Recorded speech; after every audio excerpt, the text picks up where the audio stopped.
and everything.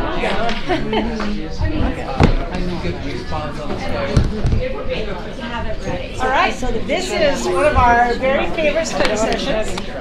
That's what I was thinking.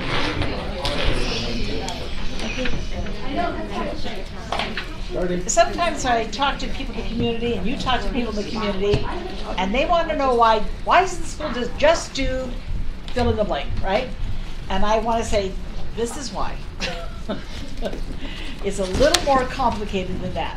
So we're looking forward to this review. I'll turn the time over to Dr. Farnsworth. Thank you, President Hacken. Appreciate that. Appreciate Jason Sundberg, our business administrator, and his team under his direction and Rob's direction for part of this. We appreciate you being here. So we'll turn the time over to you. You can introduce your team and take the presentation from there. So thank you. Thank you to all your team for being here. Thanks, Superintendent. Yeah, I was thinking through this. For November board meetings, we have the ACFR presentation today, and in 2 weeks we'll have the enrollment projection. Derek Farms will do that. So I was thinking we kind of are 3 fiscal years at once right here. We're always at 2 years, but what we'll have today is the ACFR, so the financial report for the year that closed FY23. We're in FY24, working on a lot of things there. And then the starting point for our FY25 budget will be the projections that will be in 2 weeks. And that'll lead to so many things as we go through the budget process. So there's a lot of years that we're juggling all at once. But it's fun to be able to see how this all works. So yeah, we have Robert Boyer, our accounting director, that will be presenting this today, and he's done great work on this. Our team that's here with us. So could B step out? B is here. She's our budget director and assistant business administrator. Austin Harris is our senior accountant. Derek Barnes is here, and he is our director of business, let's see, analytics and projections. Okay, there's B. We introduced you already. Okay, we have Sherilyn Frost and Julia Warnick and Shani Quilter from our accounting team. Am I missing anybody else? Oh, Jana Stutz. She wasn't sitting over there. So we have an awesome team. We appreciate the support they've given Robert in this process, and turn the time over to Robert for take us through this. He's going to have a PowerPoint up here that will tell us the page numbers, and take it away, Robert. Okay, thank you, Jason. Appreciate this opportunity to be able to go through the annual comprehensive financial report with you today. Just want to echo what Jason said. Appreciate the team. All do amazing work. We went through this morning with the finance committee, where we had Squire and the Squire auditors here. They'll be here at the board meeting at 6 o'clock, but appreciate their support, their work, and supporting our team as we develop this report. Okay, so we'll just jump right in. The annual comprehensive financial report we're required to prepare within 5 months of the close of our fiscal year, and have it audited by a CPA firm, which is Squire. So they've gone through and done that audit of this report. The ACFR contains 4 main sections: the introductory section, the financial section, the statistical section, and the compliance and internal controls. So I'll just go through those sections with you. The first section, the introductory section, includes the letter of transmittal, which provides an overview of the district and the annual financial report. So let's jump to page 2, which is part of the transmittal letter. It provides a profile of the district. I just want to highlight a couple paragraphs on this page. So looking at the third paragraph, according to the American School and University, Alpine School District is estimated to be the 36th largest district in the nation. Last year we were the 38th, so we've moved up to the 36th. Looking at the fourth paragraph, the district was honored to appear in Forbes magazine's 5th annual ranking of America's best employers by state. and we were ranked at 19th among lists of Utah's 40 best employers. Looking at the fifth paragraph, according to the Utah Taxpayers Association's 2023 school spending report, the district has one of the lowest administration costs per student out of 41 school districts in Utah, and spends a third less than the average charter school on administration per student. The district spent 69.9% of its general fund on instructional services during 2023, which speaks to the district's commitment to students and teachers.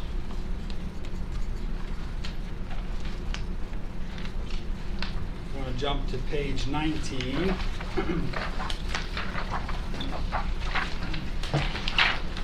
This section is our independent auditors report. So this comes from Squire and their team, where they provide the opinion on the financial statements. So they performed their audit and provided an opinion which is for this year an unmodified or clean opinion. So they didn't find any material improprieties or any material issues in the report. So that's great news.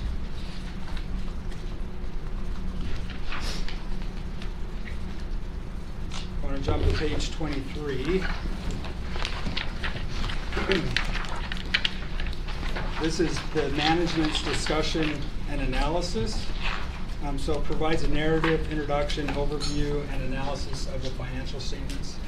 On this page 23, just want to point out a couple of the financial highlights. So looking at the third bullet point, property tax revenues increased by 11.6% in 2023 to $328.2 million due to new growth in taxable value from commercial and residential development, despite a decrease in the tax rate. Looking at the fifth bullet point, this highlights various district construction projects that were underway at the end of the fiscal year. Mainly the new middle school in Eagle Mountain with an estimated cost of $81.6 million, and the construction of Desert Sky Elementary in Eagle Mountain with an estimated cost of $29 million. And then looking at the seventh bullet point, so in 2023, the district adopted Government Accounting Standards Board Statement number 96. Which is subscription-based information technology arrangements. And so we follow the standards pertaining to the governmental accounting, and this is a new standard that they put in place for fiscal year 23.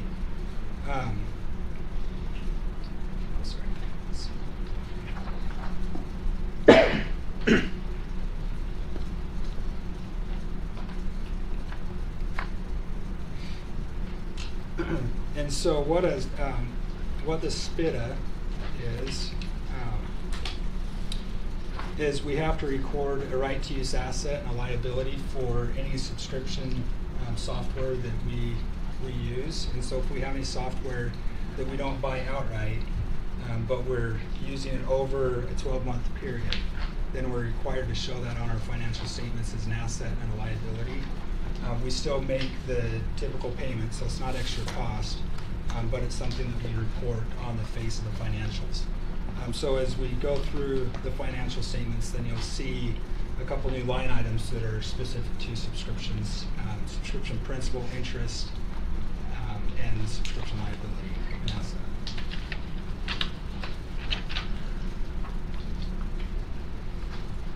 Go to page 38.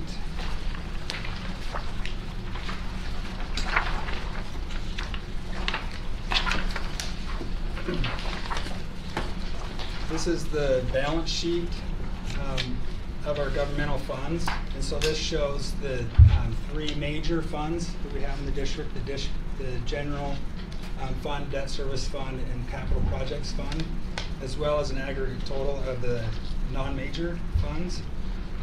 So it's showing our assets and liabilities and fund balances. One item I just want to point out on this statement is economic stabilization, or a rainy day fund. So legally, we can commit up to 5% of our budgeted expenditures to hold for a rainy day or economic stabilization. So for FY23, we had $39.1 million in that fund.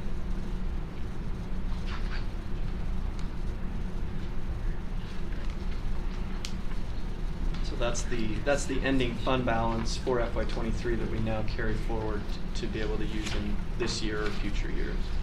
Do you know what percentage that is? It's 5%. It is at 5%? Okay, great. Okay, if we flip the page to page 40, this is our governmental funds income statement. So it shows our major funds and then our total non-major funds, revenue and expenditures, and change in fund balance. Just a couple of things to highlight on this page. Under the revenue section, the earnings on investment. For FY23, we earned $16.3 million in interest. Compared to the prior year was 1.7 million. So we saw a significant increase in the interest that our investments was earning. We were about 5% earned interest in 23 compared to about 0.5% in the prior year. Okay, looking at total general revenues over expenditures, the revenues were 13.9 million over the expenditures, so that added to our fund balance. So we went from 106.4 million to 120.4 million in our general fund. So just pointing out that it's a big deal, going from 1.7 to 16 million. And anyway, it's a great celebration. But I think, Jason, you pointed out that this is not something we can count on every year. We have to be conservative as we... Right. And I think looking at that too is saying, okay, we had about 14 million more in revenue than we had in expense for the year, but had we not had that great interest, we would have been closer to zero or in a little bit in the red. So it's a really tight budget. Joe smiles. So we don't depend on the market for our budget. No. Okay, if we go to page 72.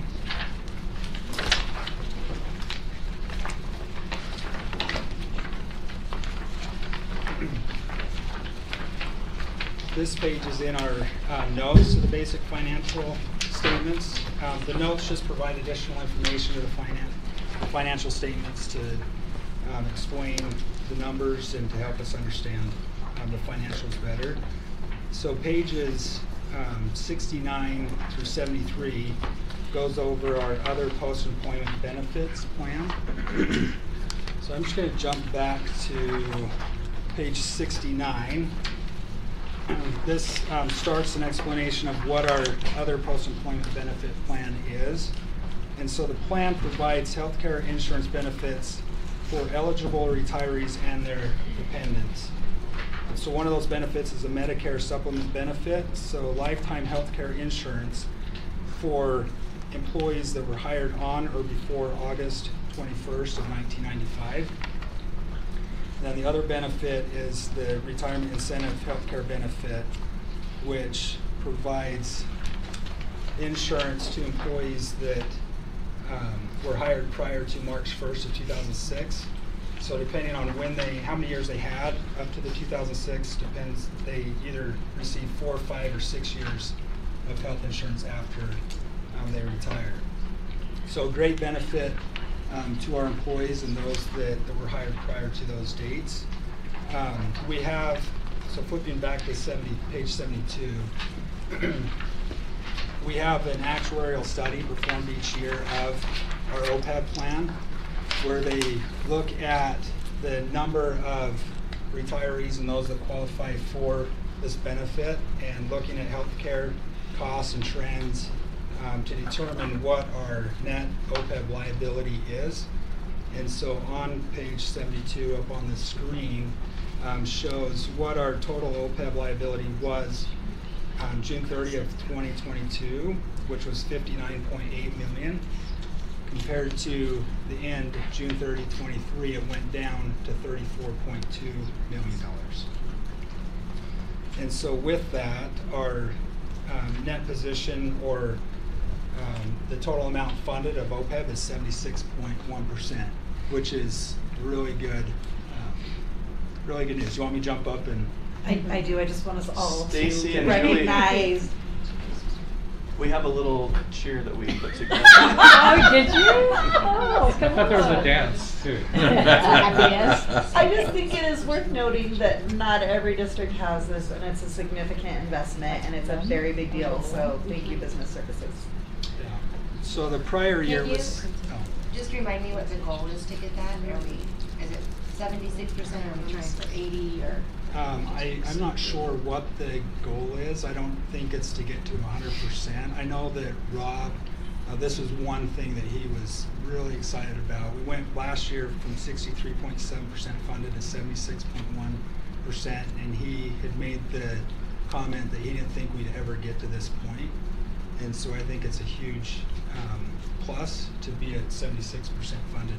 This last year, we generally, with the OPEB costs, we pay out of the general fund all of those costs. But this last year, we pulled $6 million out of the OPEB trust to help cover those costs, and so we're starting to draw down some of that money that's been put in this trust to cover those costs. And so I'm not sure what percentage we want to get to, but I know we're at the point where we're starting to utilize some of those trust funds to cover.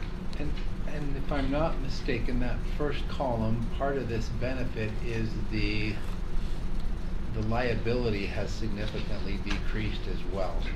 And so because we don't offer it anymore to employees that move on, that pool that's drawing from that has decreased.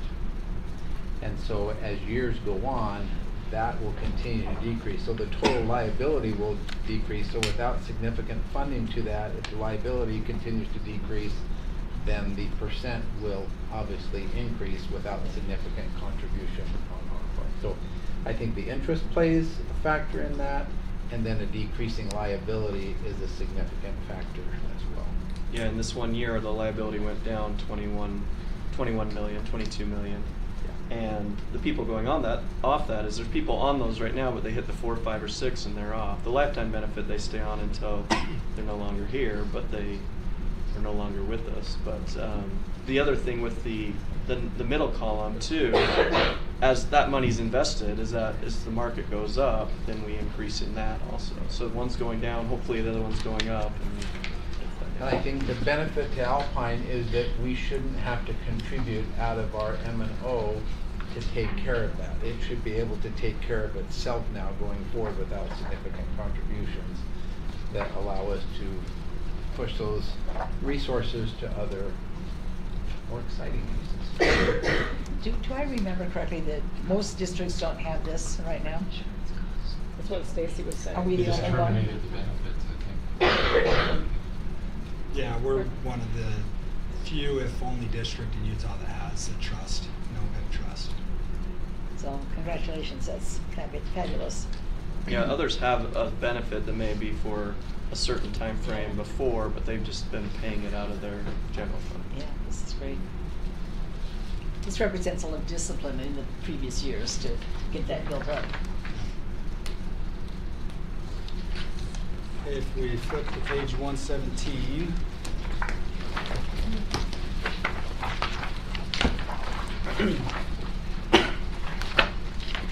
this starts the statistical section of the report. So all of the reports going forward are over a 10-year period, and so we can look and see where the district was 10 years ago compared to where they were at in 2023. So this includes financial trends, revenue capacity, debt capacity, demographic and economic information, and operating information. If we flip to page 126 and 127,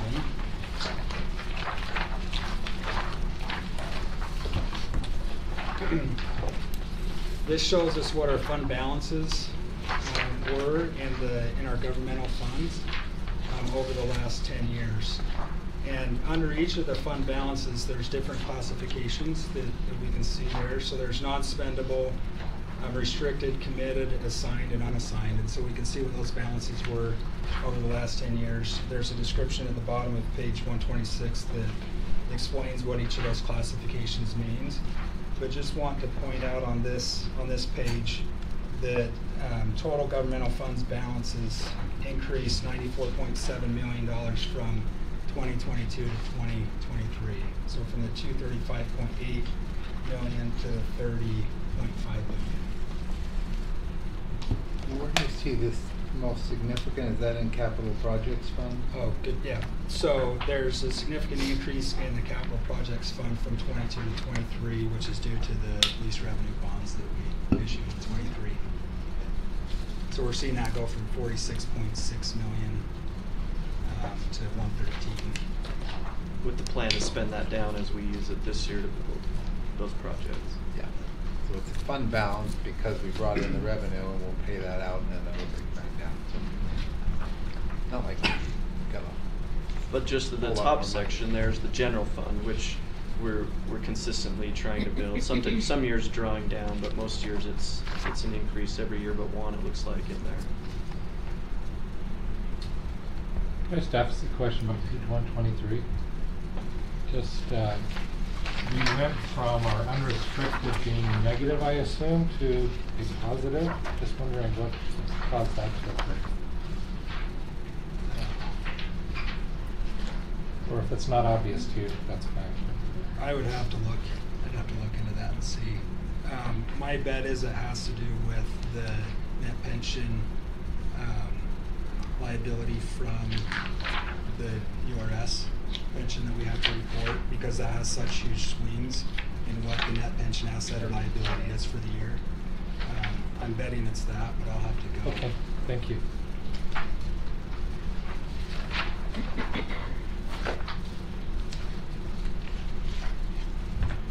Okay, if we go to, flipping back to page 119, this shows kind of those financial and a graph of the balances in the governmental funds. So you can see a visual of where those fund balances have gone over the 10 years.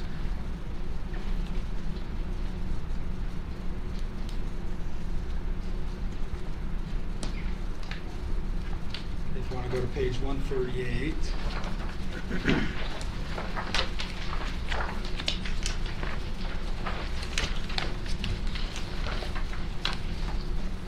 So this section shows our taxable values of property within the district over the 10-year period. So if we look at the second to bottom line, it gives us the total taxable value. So in 2022, it was $54.7 billion compared to 2013, 16.9 billion or 17 billion. So we've seen significant growth over that 10-year period. Looking at 21 to 22, there was a 34.1% increase in property tax values within the district.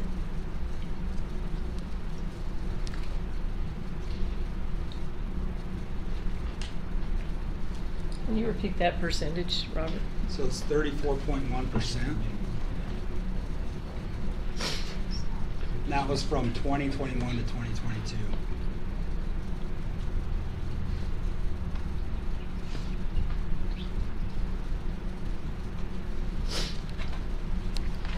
Flip to page 141.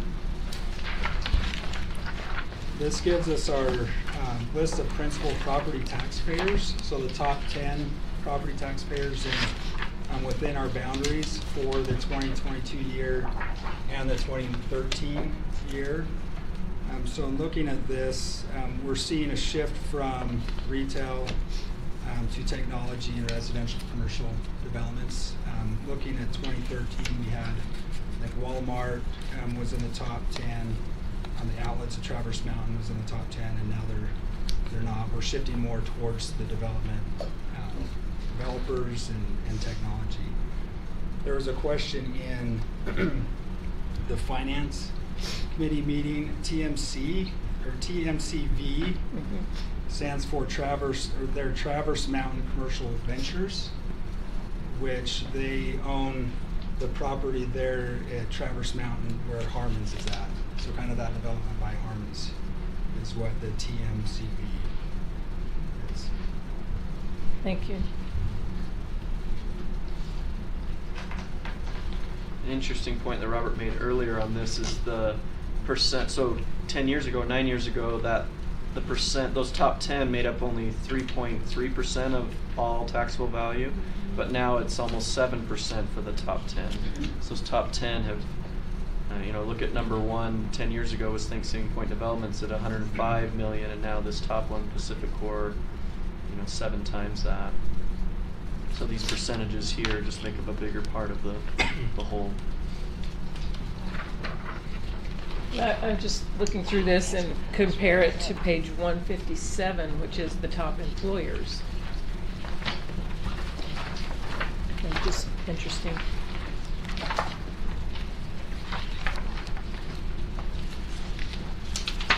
Hasn't been as many changes there between the top 10, right? Only a few changed out on that one.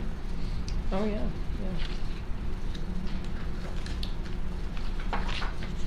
Okay, if we want to go to page 144.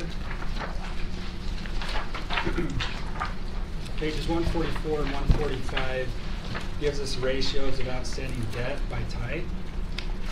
And so looking at each of those columns, we have our general obligation bonds over the last 10 years, leases, which is our Polaris building lease. Notes payable those are financed buses. And then the subscription liability, that's what was new this year for the software subscriptions. The next column, lease revenue bonds. And then on page 145, it gives a total of the outstanding debt. With that information, then we see what the debt per capita and debt per student is. Looking at the debt per student, there was a slight increase from 2022 to 23, which is due to the issuance of the lease revenue bonds. So we can see from 22 to 23 that increase in the lease revenue bonds from 87.9 million to the 176, and so that has caused the debt per student to go up slightly. But the debt per capita down slightly, right? Yeah.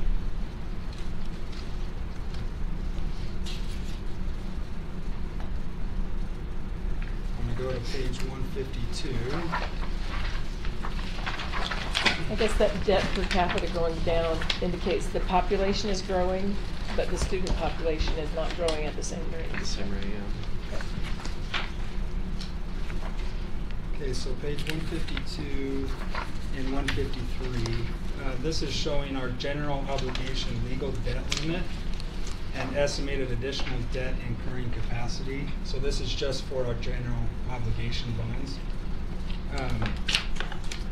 We see the third column is the fair market value for debt. So in 23, it was $82.4 billion. Our debt limit is 4%, so we cannot have debt greater than 4% of the market value. So the total amount of debt that we could have is the 3.3 billion, which is the fourth column there. Our general obligation debt. On page 143, we add up the general obligation debt and unamortized bond premium is about 421 million. So the difference between our the 4% debt limit and our general obligation bonds is the 2.9 billion that is additional debt capacity. So a significant number there. So as we look at the percentage of debt to debt limit, we're using 12.8% of that debt limit compared to 44.9%. And that's the lowest it's been in the last 10 years. Look at that. An accurate Wow. statement. So Yeah. the 380 million that is our current general obligation debt of what we could, by law, the 2.9 is 12.8%. We could legally do that amount, but we're at 12.8. Right. So if we flip back to page 153, there's a bar chart that shows these numbers. Not which number? 143.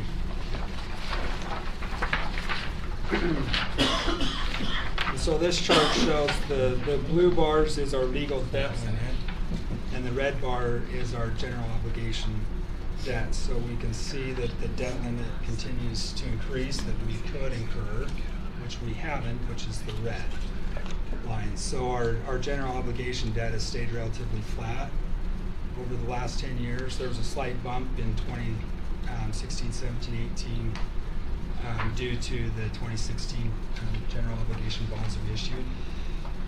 But we can see that we're not utilizing the full capacity we could, not suggesting we do, but we can see that there's an increase in that debt capacity. And the jump shown here in blue, it seems like a fairly common trend up and a significant increase. That is related to the 59 billion estimated fair market value in 2022 going to 81 billion estimated fair market value in 2023. Yeah, or the 60 billion and the 82. Okay. Adding Oh, so fee this is limit. not, okay. This is debt limit, not, okay.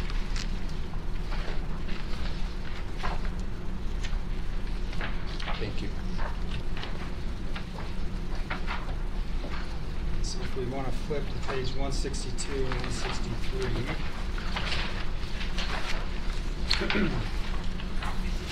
This gives us an overview of our expenditures by function in the general fund. So we can see how much we spend in instructional services, in our support services, nutrition services, capital outlay, debt service, and the percentage of the total. And so this is showing what I mentioned earlier on instructional services, 69.54% was spent on instruction.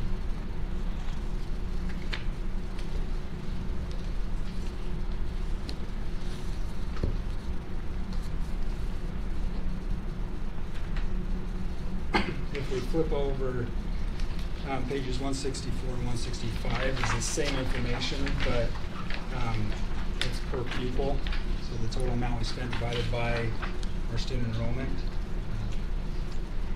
So another way of looking at that information. And then also on page 159 is a graph that shows the general fund expenditures by function per pupil.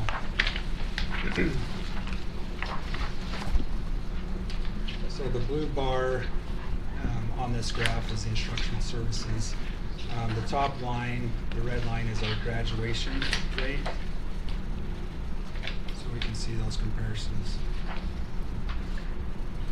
So, I'm sorry, on page 164 then, I think a significant point is to note that our district leadership is 0.661% of the budget, and that's pretty small compared to the number of students we're serving.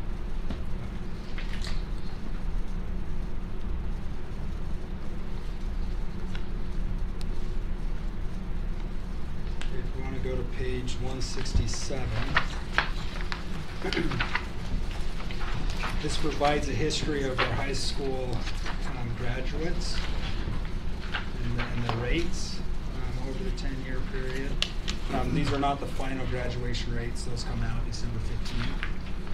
But this will, we can go to this page to see what these rates have been over the last 10 years, or percentages. And the district average being 91%.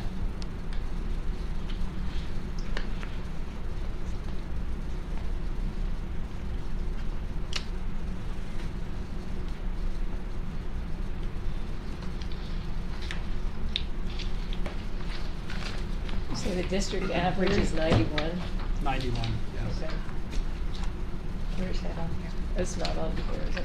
It's not on this. It's on that last chart though, on 159. Okay.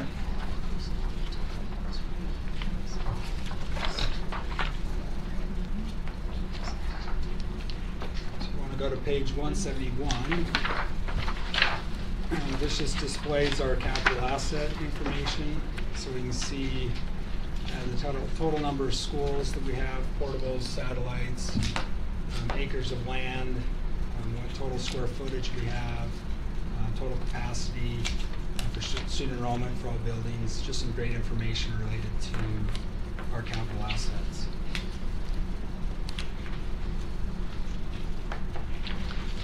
Utilization is pretty high when you consider our total capacity is 95,000 and we're 84,666.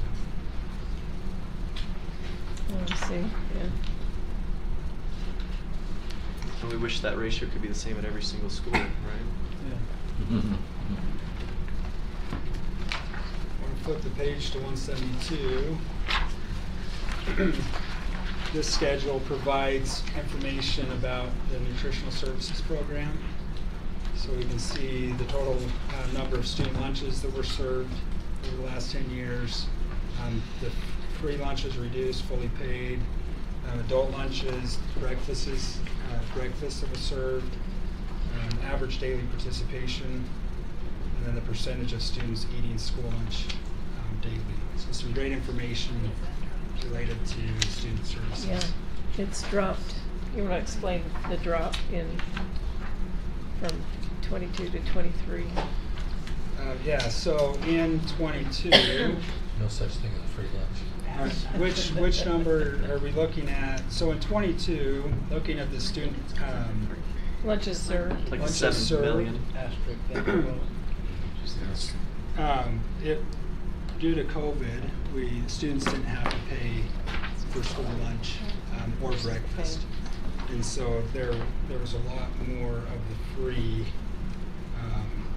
lunches and breakfasts in 22 compared to 23. So this last year they started paying for their lunch.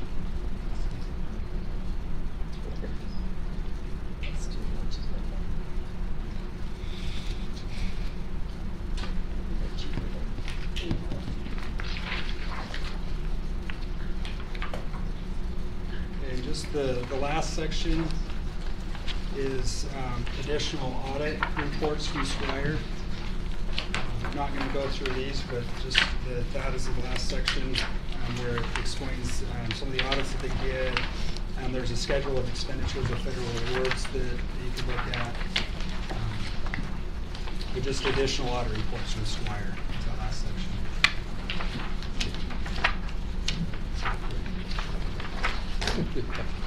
Okay, so that's the annual comprehensive financial report. Questions?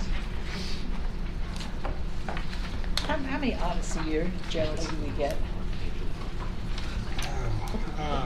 So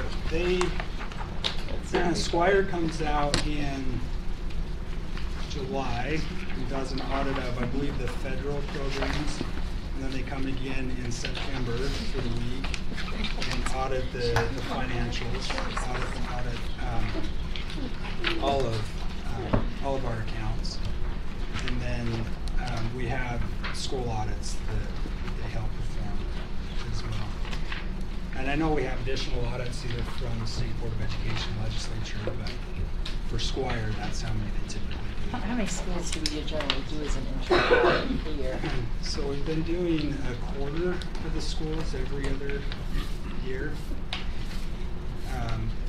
It's Squire would rotated. do, right? So Squire, yeah. And then we our internally. internal. Yeah. So half the schools each year receive an internal audit. Half of those from us internally and the other half from Squire.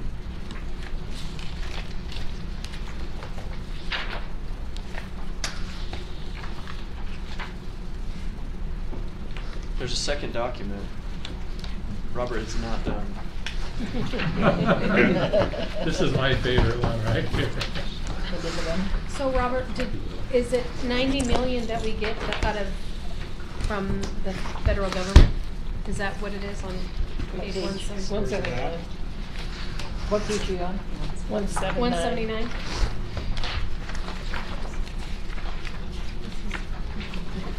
Looks like it. Yeah.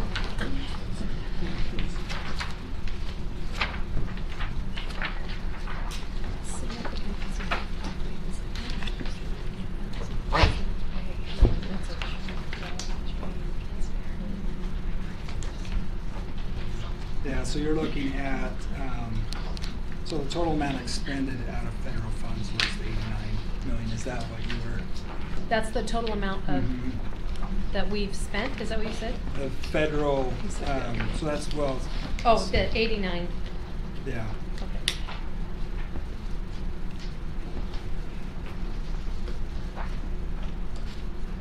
So this goes through and shows, like on page 178, the schedule of expenditures for the federal awards, so the federal dollars we receive. They outline that. And this is coming from Squire, our auditors that put this together. I didn't know we got capital funds from the federal government. Almost $3 million. Yeah, a little bit. And Sarah, on those, so understanding those 4 columns, that first one is what is June 30th of 22, and the last one's June 30th of 23. So our unearned amount. So the part we've kind of received but haven't spent yet, unearned it, hasn't earned yet. So the difference between those two is about 4 million, and that's the difference between the two, between the received and the expended also. Okay, thank you.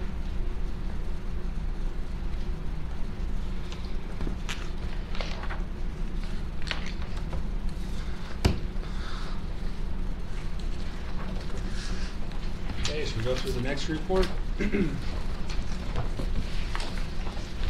So the smaller report is our popular annual financial report, which is a companion to the annual comprehensive financial report. So taking the 200-page report and condensing it down to 20 pages. And so the PAFR is highlighting information from the ACFR.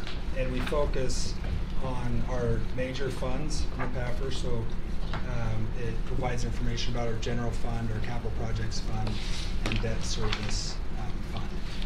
This report is not required, but it's something that we started putting together 4 years ago, so that it's easier for individuals to read and understand finances of our district.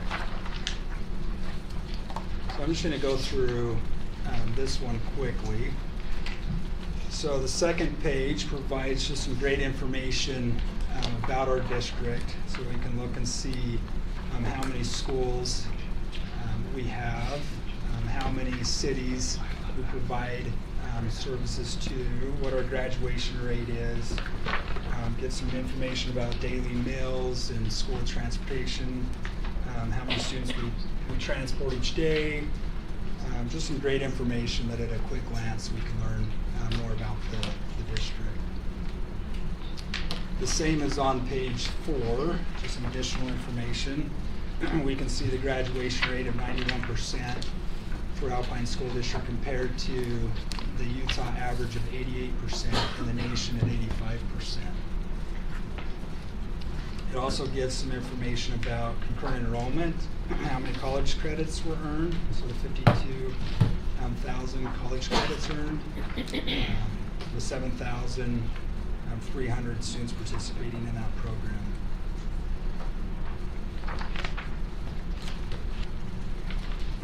We flip to page 7. This provides a quick overview of our general fund revenue. So we can see over the three-year period what has happened with our general fund revenue. We've received $751.5 million in revenue during fiscal year 2023, which was an increase of 10.8% over the prior year. It also shows what percentage of funding we receive from the state versus local and the federal government. So the state being the highest at 65.3%, and the next being local sources, which is property tax, earnings on investment, that at 25.6%, and the federal sources at 9.1%. One thing, and I was reading through this at first glance, like when it says in the local sources, the 25.6, that's percent of the total. So 25.6% of all general fund revenue came from local. And then it says an increase of 17.5% over the prior year. That doesn't mean it was whatever, down in the teens and went to 25.6, but the 17.5 is how much the increase was from up above the going from one year to the next on all the local sources.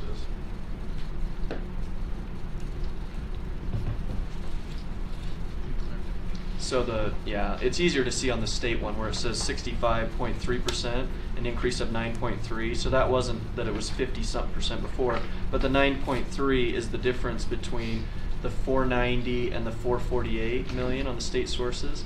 So the difference there divided by the 448 is a 9.3% increase. Okay, if you want to go to page 11 and 12, so this is showing our general fund expenditures by function. So we can see how much was spent on instruction, student support, instructional staff, and so forth. 88.6% of all general fund expenditures are directly related to students and schools. And so the graph on page 12 shows that. So the 88.6% is made up of instruction, student transportation, school leadership, instructional staff support, and student support.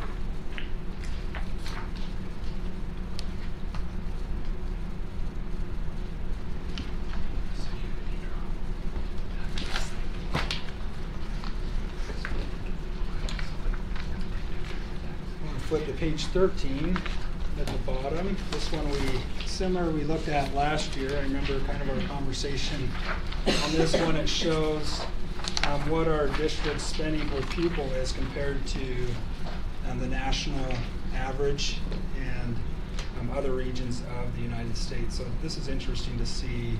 For Alpine, we're at $8,733 compared to the nationwide average of $15,273. And we're looking at the Western U.S. at $13,427. So there's a difference in nationwide average is $6,540 more than what Alpine School District is receiving, and the Western U.S. is $4,694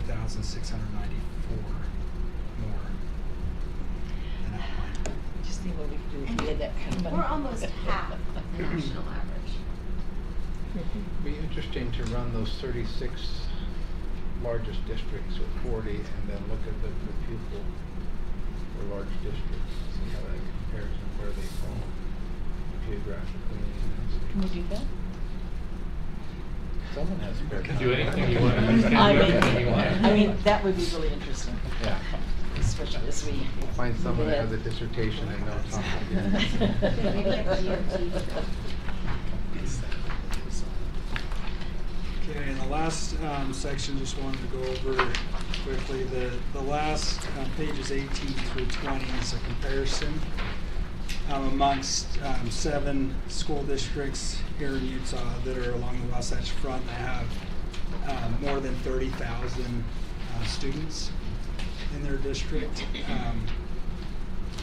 The information that's provided in these comparisons is from their 2022 annual financial report. Their FY23 financials are not yet published, and so just so you're aware, this is last year's data that we're doing the comparison on.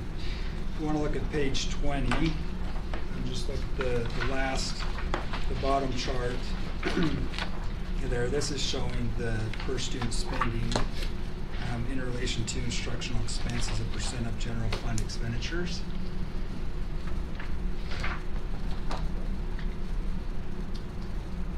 And so Alpine,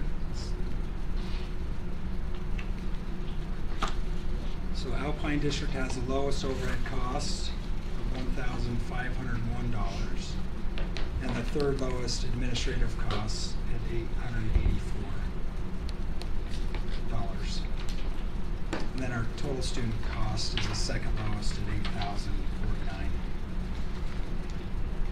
And then comparing that to 69% for Alpine went to instruction. And Robert, the 8,049 is the total, and that's the our FY22 number, which Right. compares on page 13 to our 8,733, right? Yeah. So yeah.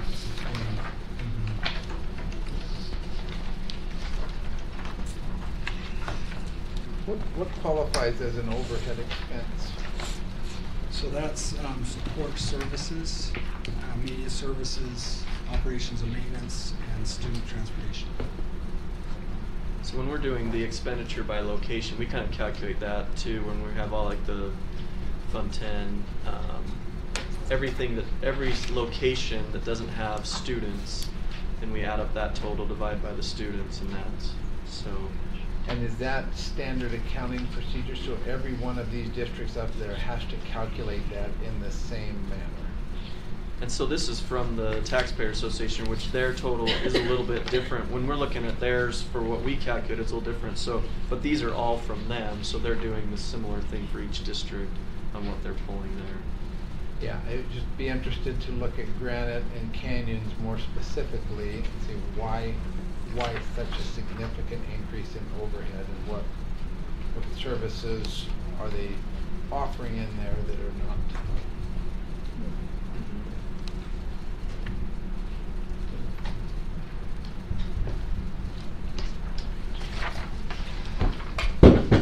Okay. Outstanding. Great job. He said bus media. Bus, media, So support, support services, media, transportation, and operations maintenance. yeah, just facilities. Can we just cut and paste some of this information to? I mean, it's not. Any other questions from anybody? It was Congratulations and thank you. I mean, I feel like this is it's an incredible task to put all these things together, and so I know we just get kind of a sliver of it, so. And cheers to the Squire.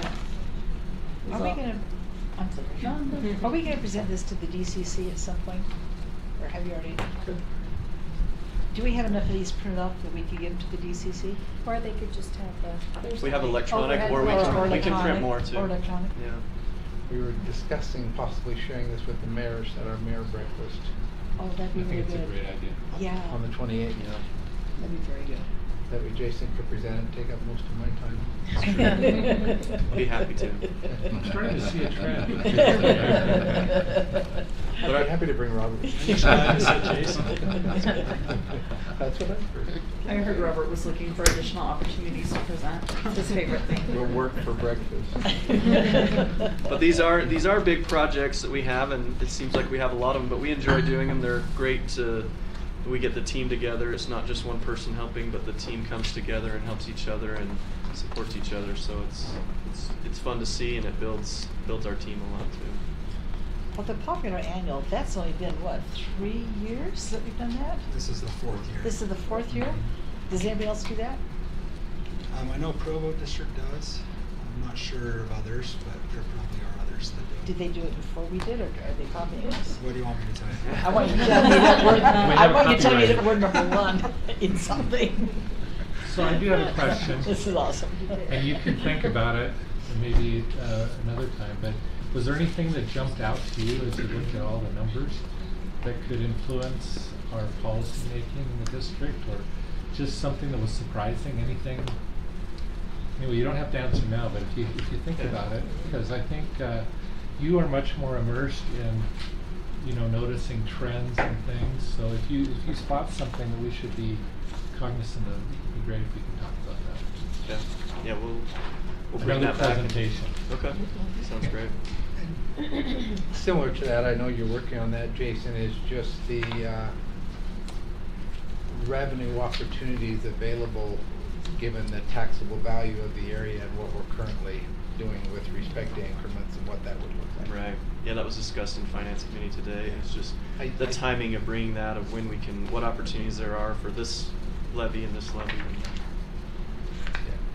And I just comment that when we look at the committed funds, the restricted funds, and unrestricted, we don't have a lot of unrestricted funds, but I think it reflects that we're aggressively going after some of our goals, and so we're spending money and scaling and the equalization of pay between junior high and high school, and we've made significant investments in getting things right.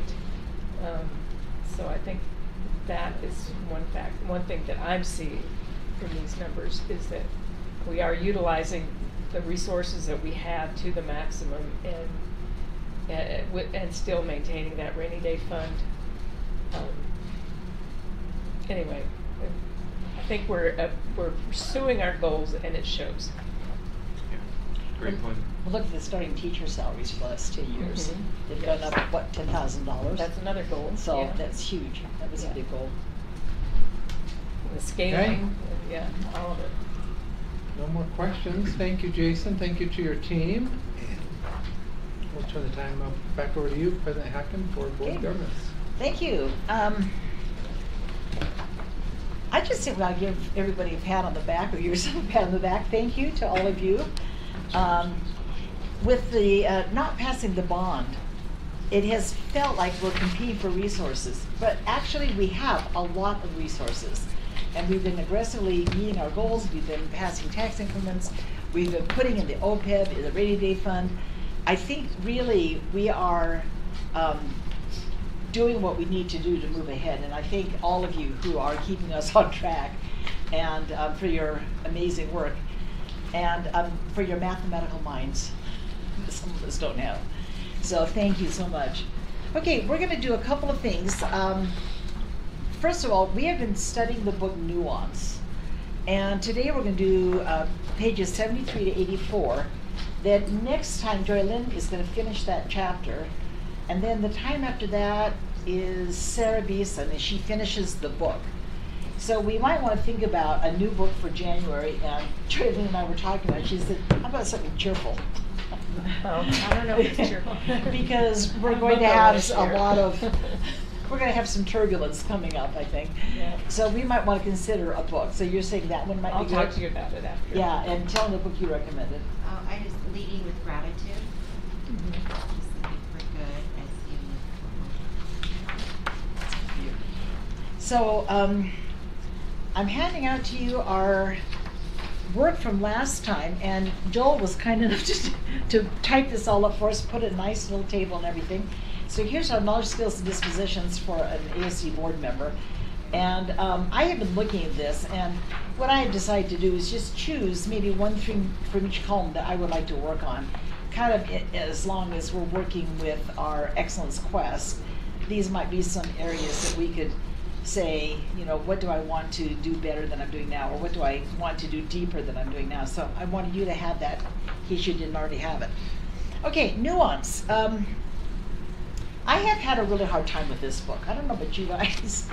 Because yeah, it's a good book, but it's written in academic verbiage.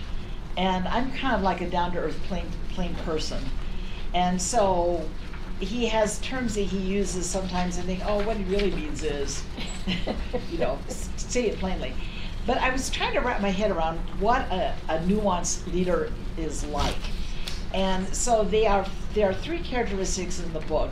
So what I want to do is introduce something that he talks about in the chapters and then have a discussion. And I really would like the DLT to discuss this with us as I ask some questions, because most of this is really principal or district leadership oriented, not school board oriented. So first of all, 3 characteristics of a nuanced leader. Number 1 is joint determination, 2 is adaptability, 3 is culture-based accountability. And that was our chapter for this time. So let's go back for a minute. I want you to think a minute on joint determination. What have we done in the last 2 or 3 years to build on that idea? What have we done in the last 2 or 3 years as a district or as a board to encourage joint determination of goals, for example? We've discussed it. Okay, yeah. And what else? We have a strategic plan. Okay, good. What else? The coherence map. Yeah, big time. Coherence map.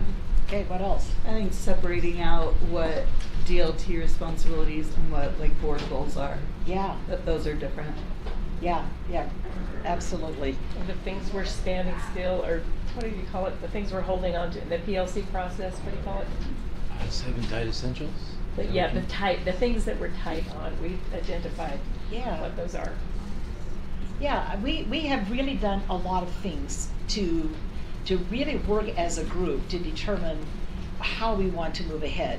And we've had board work days. We've had times when Dr. Farnsworth reported back to us on his goals. He said, here are my goals, here's what I've done. Or he's reported to us on the DLT goals. He said, here's their goals, here's what we've done. So he has had a very high degree of accountability to us, and we hope that we will have a high accountability in return. Because our main functions are budget, as you know, and policy. And then things like school boundaries, opening closed schools, closing schools, you know, those big pieces. But we are accountable to you as well. So, first of all, joint determination, are we doing it? Are we nuanced leaders that way? Do we have that joint determination piece that we're working on? Yes? No? Yes? I think so. We have a lot of evidence. Okay, the second one is adaptability. So the question I'm asking myself is, the bond didn't pass. So we're going to have to be more adaptable. We're going to have to change our plan. We had a wonderful plan. We had all the capital improvement projects. We had everything listed. We knew what we were going to do. We're going to move forward in some very exciting ways. Didn't pass. We have to be adaptable. So the question is, what are we doing? How are we adapting to that change in our plans? What are we doing to adapt to that? And if we're not doing anything, then we might think about that. What are we doing? We closed some schools, We closed some schools? 2 schools. Anything else we're doing? We're looking at our resources differently, really analyzing that they're making progress towards student outcomes, not just a program of tradition. Okay, anything else?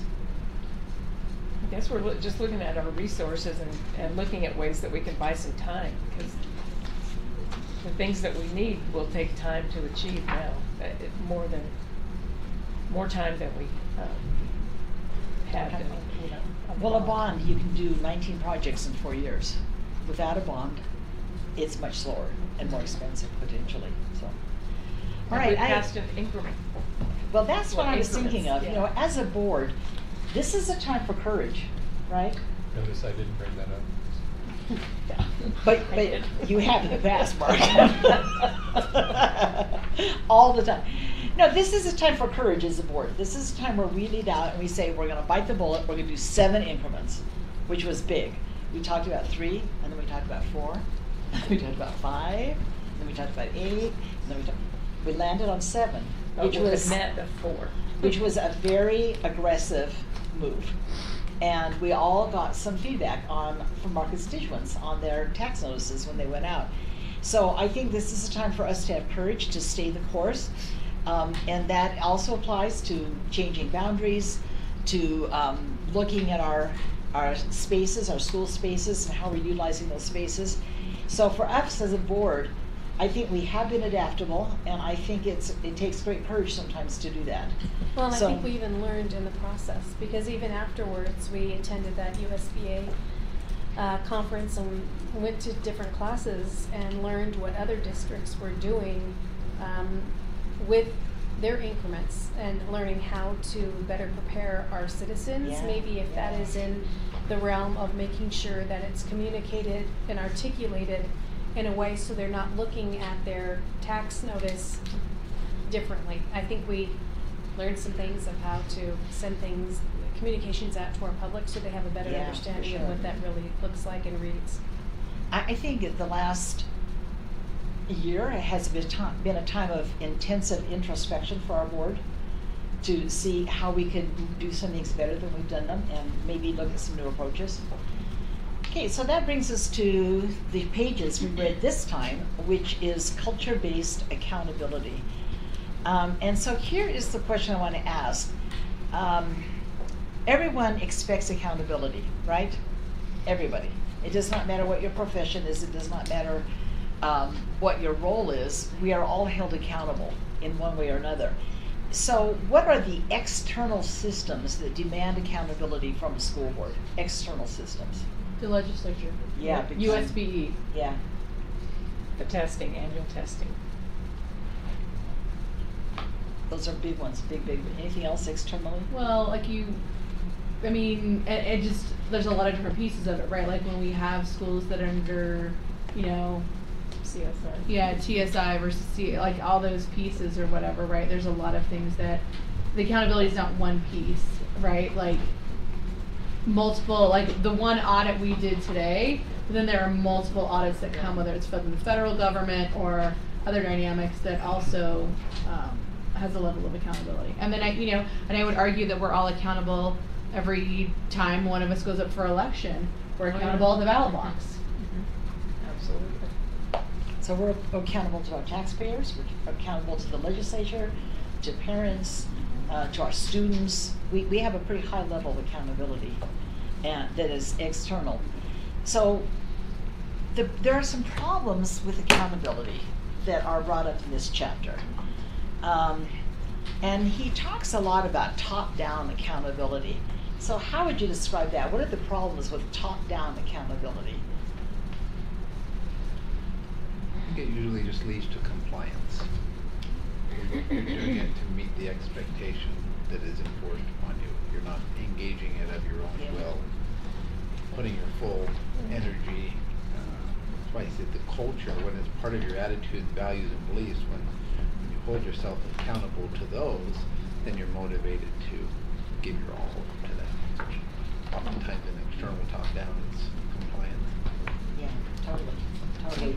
Sometimes too, it doesn't necessarily have accountability that is looking at our focus or our purpose, but it's chasing whatever external focus they have, which could coincide with ours, but it could be different.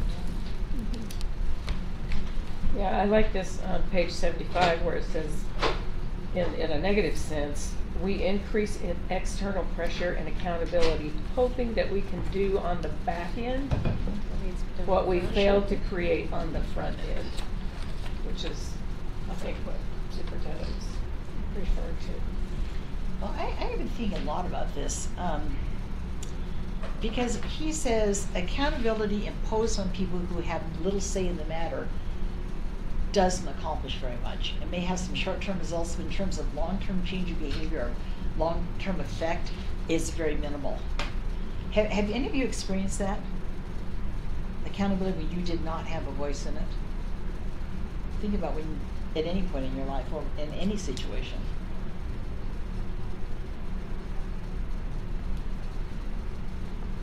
Boundaries that happened before we were in office. Anything else? Well, I think about our schools in CSI, and sometimes they get these solutions imposed upon them, and I think that's not a great way to rescue. I don't know. Well, here's a question we can ask our DLT. We, as the district, kind of had letters imposed on us. We were told by the state this is something we needed to do. So that was top down. Our teachers had no voice in it. How did that work out? How did we turn that into a really positive thing? Or did we?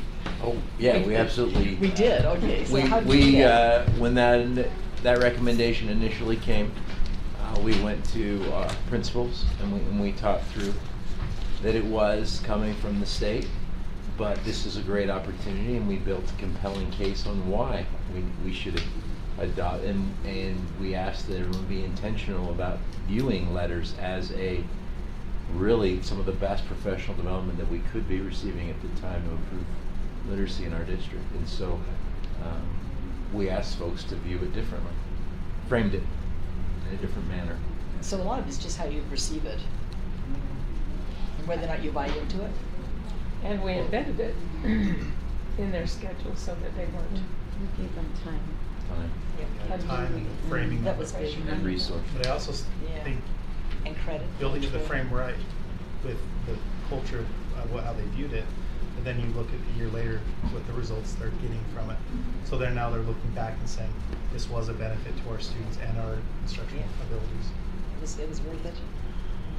You know, he talks about, on pages 77 and 78, he talks about three kinds of accountability, see, how does he say it, that aren't very effective.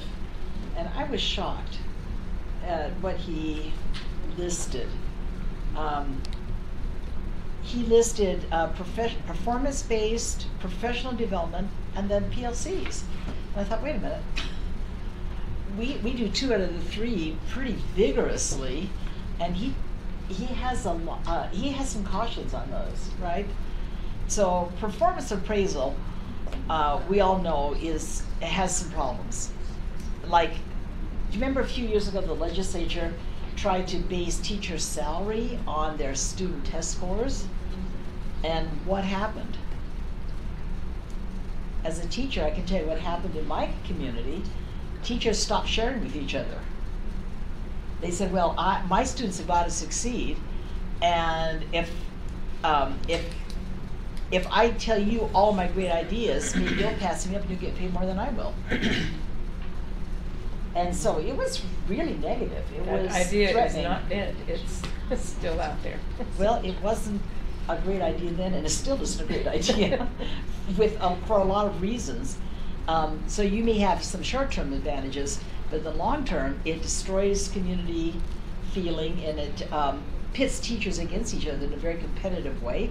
So instead of having collaboration and cooperation and working as PLCs, suddenly I'm going to do what's best for my students, and I don't care about your students, because my salary is based on what my students are doing, and by golly, they're going to do well.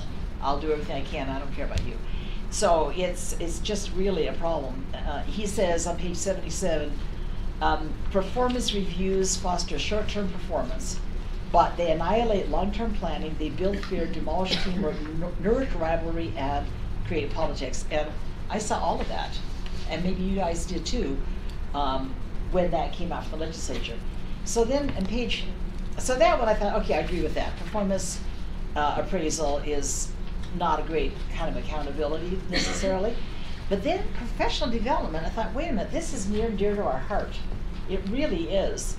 And so on page 78, he talks about, he says, most direct training does not end up changing belief and practice. Do you guys agree with that? Is that true? Direct training does not change belief and practice? I think If that's it's- the difference between the letters program and just a one-day professional development. It was, here's your piece of training, now go practice it, now come back and talk about it. But if you just leave it at somebody talking at you, you never internalize it and make it part of your practice. I think it goes back to on page 77, it says, something more effective is to have more time coaching and giving worker feedback. Yeah. Like, Yeah. in the moment, it sounds like, I don't know. So more problem solving and advising, he says, rather than assessing compliance. It's been separate from the teaching experience. It's observing the teaching and. I think too often it's what he refers to earlier as this, we get involved in double loop learning, or single loop learning only. Yeah. We say behavior, outcome. So professional development often will change the behavior. He said you've got to go back and change the attitude, value, and belief that will then change the behavior culturally, and not because you receive training on it. And so what are the values, attitudes, and beliefs that are driving the behavior that are leading to the performance? And if you just focus on behavior, the behavior performance loop, you get temporary compliance, but you won't get long-term change, because, and that's what he says here, it doesn't, to be effective, they must be used as a catalyst for changing culture. So the professional development has to have an value, attitude, beliefs. Why are we doing this behavior, and why would we want to change and do a different behavior? How would that be reflective of the values, the culture, the attitudes that we want? That's why I think it's professional development that doesn't change culture, doesn't change performance. But professional development that changes culture will change So that brings up the question, the old-fashioned professional developments were sit and get. Which we loved, right? We took home a lot of stuff, but did it make a difference? So how do you really change I the think culture? will help me out. I'm sorry, and Scott, the monthly, everybody jumps on a Monday or Tuesday. What is the word for that? Moments that matter. Moments that matter? No, we call the learning hour. the learning hour, professional That, learning. I think the implementation of this is the time you come, you're coming, you're engaging with other people. I know when I look at my schools that are really successful, it's because a teacher or a team of teachers has had success in an area, and then they're able to communicate, this is how we achieve that success, so then the people around them can then take that and replicate it. And so I think having the time to dialogue and actually learn how people are implementing that, I think letters was lovely for the 2 years that it was, but I think this is the piece that is really a game changer for a lot of people. Well, It's really well done. and on the professional learning hour, they spend a lot of time during that hour discussing in groups and practicing and dialoguing. It isn't just that somebody talking at you. Yeah, we use the word job embedded a lot. It has to be applicable right now for teachers to use. And so that's the intent, is to try to help them engage and embed the work, the learning in what they're doing daily. So Mark, are you listening to all this? Because as you plan our USBA conferences, There you go. this applies, right? Yeah. All of this applies. It's interesting because at Leadership Academy, I think that we tried to give time for districts to talk to each other. Yeah. And I think we'll keep doing that. So if you have any suggestions for USB academies or conferences, give them to Mark. You know, if this brings up something that we can do better as a board in terms of our own in-service or our own professional learning. I think one thing that I would like to do is I would like to visit another board in action, like another board meeting. I think that would be helpful to me. You could watch a video. Just Oh, we click on can the do links. that. Yeah. Actually, we I did. actually learned a lot from watching Provost. Uh-huh. It's very interesting to see how different they Really? actually do things. So we each have a culture and a, I don't know, You know, a that's a quality, good I idea. Maybe we guess. should do that, is just make a goal of watching one or two other districts and just see how they do things. You could do it for study session and point out and make fun of all the things they do. Oh my gosh, that's terrible. That Now, would be terrible. that is not what he says you It's a thought. Okay, let's talk about PLCs. I was shocked that he had PLCs on that less effective list, unless, there's a big unless there, right? I don't know, like, whenever I've heard the term PLC before I came into Alpine, I saw such a huge variety of what PLC was. Everybody labeled it PLC, but their internal practices varied from place to place. And I think even within our district, PLCs will look and very different. So maybe a lot of stuff is being labeled a PLC that isn't, and some of that isn't as effective. I think it kind of goes back to what Joel said about making a job embedded, right? And like the way that I've seen PLCs be very effective is when teachers sit down, they're discussing specific students. This is a concept we didn't master this week. You taught it well. I struggled.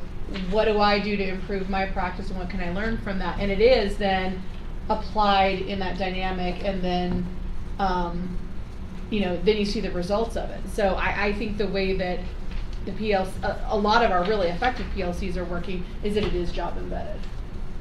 You know, that brings up this little study they have on page 81, where they took 2 school districts, and they surveyed eight schools in the 2 districts. They said they were similar in terms of teacher surveys to responses such as about PLCs, items as agreement about the need to collaborate and about what should be a learning community. So everybody agreed on that.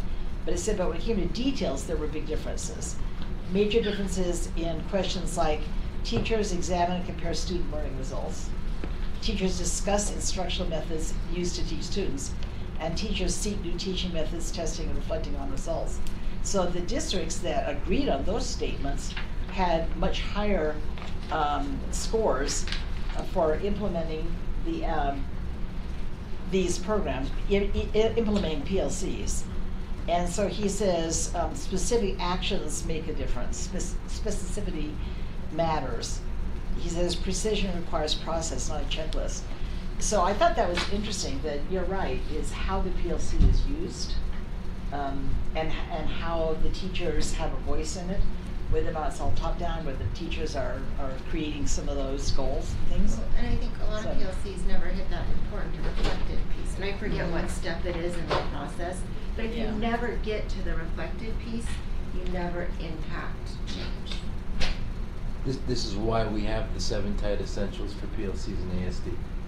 Because if teams are having consistent vocabulary and understanding and process of how to do the work themselves, tied directly to their daily work, then they will have success if they're following those principles of what we're tight about now. And I think it's important to reteach, to clarify, to clarify, to clarify. Some of you were in DCC when we had Sam Rencher come in and give a brief 10-minute description on that. Joel and Annalise and Scott and their team are bringing him to the K-12 seminar at the end of November to reinforce that results orientation that we want out of our PLC, to kind of teach that concept, reinforce that concept to our principals. I was reading that reminded me of a fascinating study on procedures in a classroom.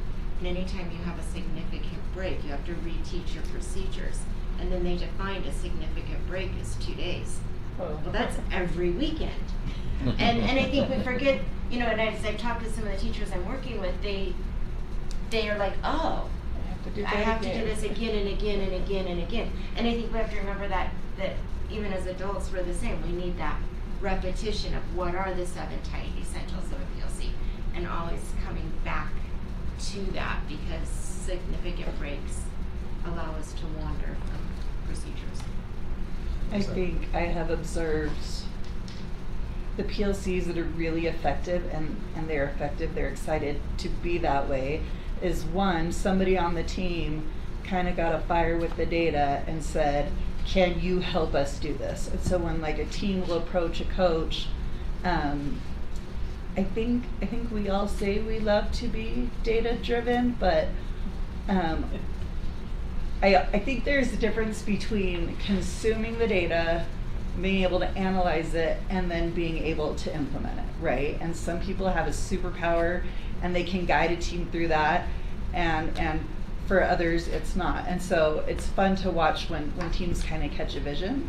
But I also have observed that the teams that are willing to be vulnerable and say, I'm not hitting this and I'm not sure why, it's really hard. And I think when we look at some of the different pieces of data, you look and go, oh, that's my class, or that's whatever. And so I am especially grateful for when teachers can say, yeah, you know what, I'm not sure, I'm trying to hit all these things. And I think that's kind of the first step of being able to say out loud that I need help, and then watching everybody kind of circle up together and say, let's work through this together. I think those are the teams that I've seen really tremendous growth, and it's not a negative reflection on someone, it's how are we gonna help these kids together. And so it was a whole culture of sharing and helping, instead of culture of condemning and finger pointing. So yeah, that makes a big difference. I think it's data driving rather than data driven. Oh, that's good, yes. Yeah. People like to drive with data, they don't necessarily like to be driven by data.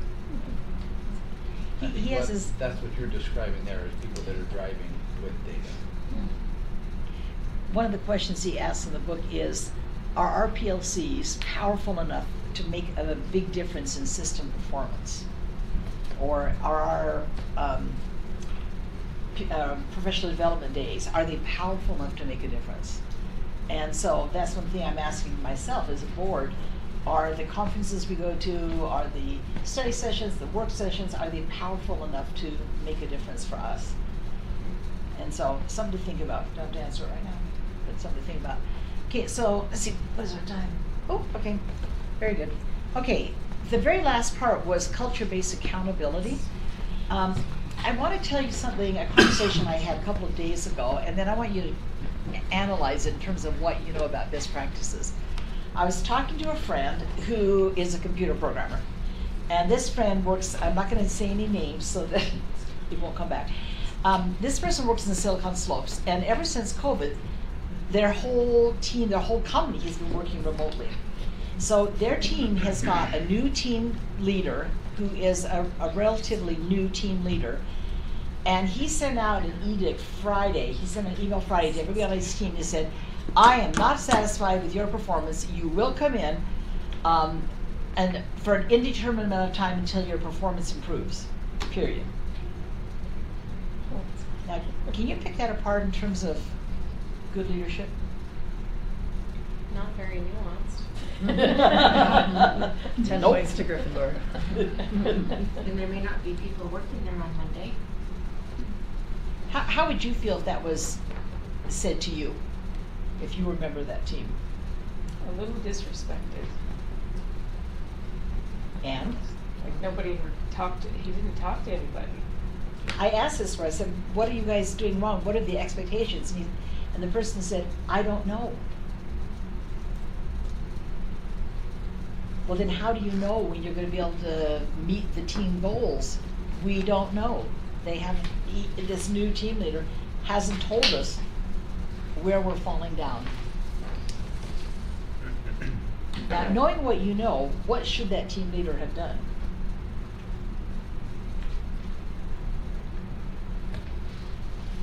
And if I get no answers, I'm really worried.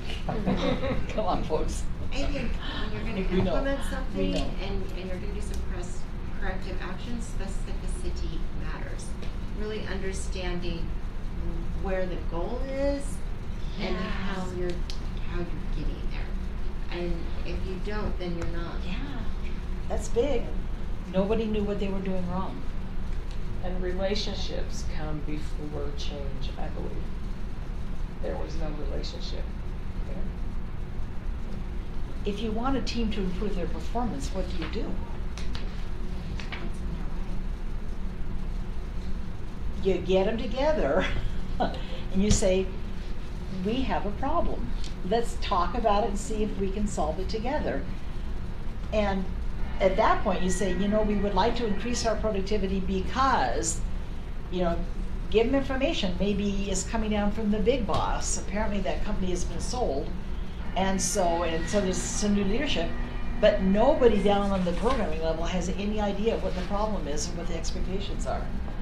So to me, if the team leader had brought them together and said, you know what, we've got some new leadership, they would like these goals. How can we as a team meet those goals? Do we need to come in together? Can you meet those goals by working at home? Let's talk about it. Let's as a team come up with a solution. Do you think they could come up with a solution? Because everyone I know on that team is angry. Now we have to drive, it takes 2 hours away from our family every day to drive down all the traffic, blah, blah, blah, just driving to and from work. And they were used to working at home. So that was 2 hours of family time they felt like they lost. You see how a nuanced leader works? That's not it. That's just not the most effective way to do that. So to me, when I heard this person talk, I immediately thought, oh my gosh, their team leader needs some training. They need to understand how you work with a team to get better performance. And that's not it, probably, by making everyone resentful and angry and not telling them what the goals were or what the problem was, other than you're not being productive enough. So that's the thing. Okay, we're going to end. We have no minutes. Okay. I just wanted to end with talking about Pixar. Talking about what? Pixar. Pixar. They quote Ed Catmull a lot, or I mean a little bit in this. And can someone summarize, like, what is it that they do at Pixar that has been really successful in terms of working with teams? Every movie has a team. They work together for about 3 years. And the team consists of computer programmers, consists of artists, it consists of support staff, whatever. If you ever have a chance to take a tour of Pixar headquarters, do it because it's really interesting. And you'll walk through the areas that every artist and every computer programmer is allowed to create their own little cubby. They can decorate it any way you want. So you've got pirate dens and you've got castles. There was one team that built a whole Cinderella castle. And that was fine, you know, they build it all, you know, they're artists. They're allowed to create their own space, number one. And number two, they meet every morning for about 45 minutes. And Their brain trust. yeah, and the brain trust comes in after that. They meet every morning for 45 minutes, and they are required to show their work. And artists don't like to do that. They don't like to show work before it's done. And so when we took the tour, they told us this has really been hard for our artists to get used to that, to show your work before it's done, and having everybody comment on it and critique it. And then if the movie is in trouble, then the brain trust comes in. And they look at it and they don't tell them what the solution is. They start asking questions. And they start trying to get them to figure out what the problems are. Occasionally they've had to fire a director. They had to fire the director of, what's the one with the girl with the hair? Tangled. No, not that one. The girl with the curly hair, the bears. Brave. Because it got too personal. Or it had to change directors. And so if a movie's in trouble, the brain trust comes in and tries to guide their thinking and help them figure things out. But that team is together for years. And when they first started, they had all the computer programmers over here and all the artists over here, and there was like a hierarchy. The computer programmers were more, they had more status than the artists. And he said they had to work really hard to fix that. It's like, no, you're not more important than they are. We're all important and we're a team. And so they have made some significant models and some significant progress on how they work with teams. So it's very, very interesting to read the book Creativity Inc., to talk to Ed, or take a tour, whatever you need to do. So there's some fun things to look at. There's fun information. Well, our time is up. Let's go have dinner. Thank you for being so attentive and so helpful, and for looking at some good ideas. So next month, Joylyn, it's over to you. And then Sarah, you get to finish up the book, okay? Okay. All right, let's go to dinner and get on with it.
delighted to have you all here with us tonight. We're delighted to be able to do some really exciting awards, and we will begin with the Pledge of Allegiance by Scott Sumner. Would you all please stand?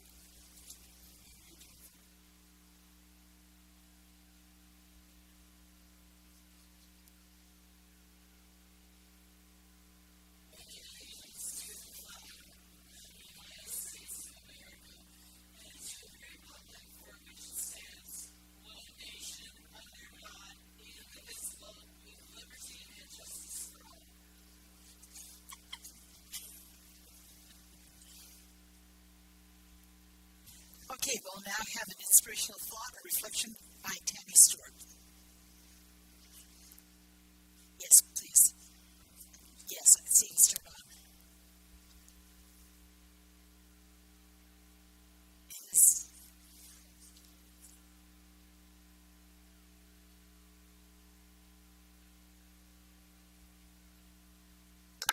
Oh, thanks. Oh, that's so much better. Now I don't need to be close. Thanks, sorry, this is super awkward. So, the district's theme this year is Excellence Quest, and I have a quote that I love by Jim Collins, and I don't know if you know who he is. He wrote the book Good to Great. Great book, but he says that resiliency, not perfection, is the signature of greatness. And when I think of my own Excellence Quest, I think, I'm going to mess up a lot. I'm going to do things wrong. I'm going to be told that was wrong. But the best thing I can do is just learn from that and be resilient and kind of strengthen who I am in my quest to become excellent. So that Excellence Quest isn't a perfection quest. And I love the quote by J.J. Redick when he says, "You've never arrived, you're always becoming." Just remember that. We pursue excellence, but we don't pursue perfection because we need to keep learning and becoming better. And we'll always be becoming, and that's kind of my thought tonight. Thank you. Thank you, Tammy.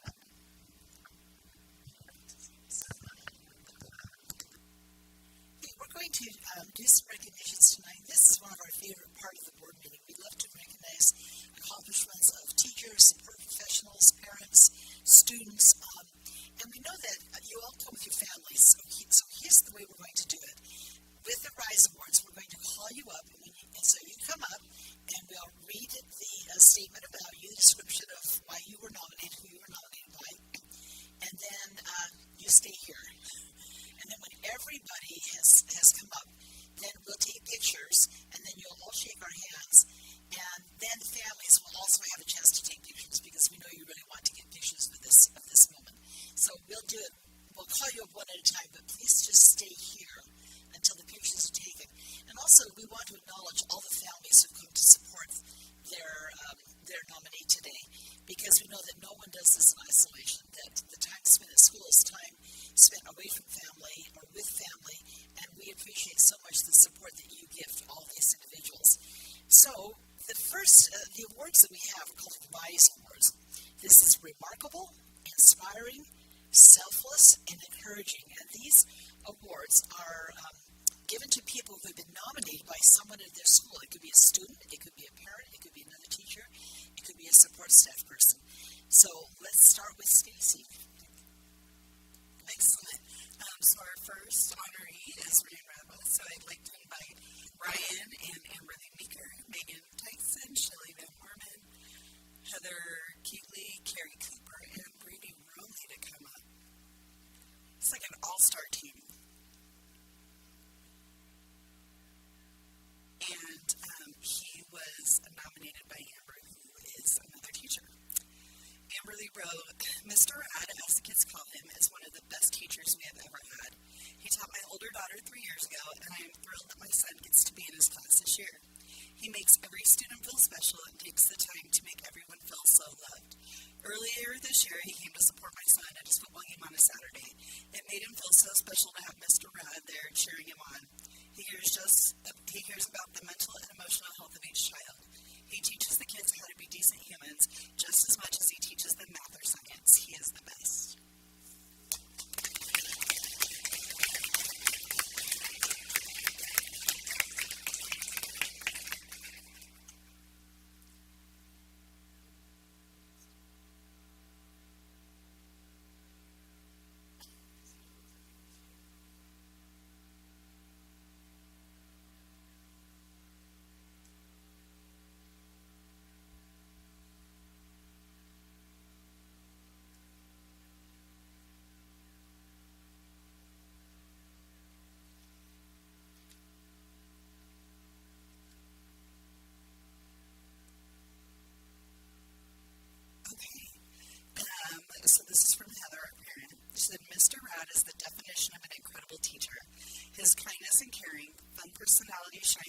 his interactions with students and their teachers. He goes as far to make it to as many of his students' extracurricular events as he possibly can. My daughter is in a 6th grade class, and she has felt so supported by Mr. Rad. He makes school fun, easy to learn, and creates a positive environment for his students. Mr. Rad is extremely deserving of the Rise Award.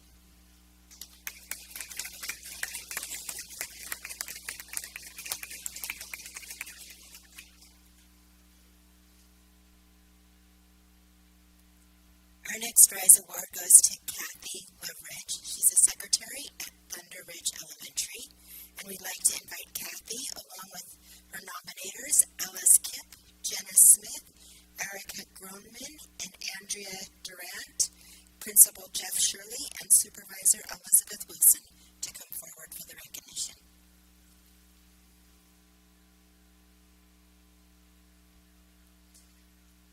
Elise wrote, I have known Kathy since the day Thunder Ridge opened. She works from sunup to well past sundown to make sure students and staff alike have everything they need. She took great personal care of my son when he was in kindergarten before he had heart surgery. When my oldest son was given his first job as a sweeper, she took him under her wing. She cares about people deeply. We have undergone many changes and massive growth, but Kathy has remained our one constant. She is the face of our school. She keeps our traditions going.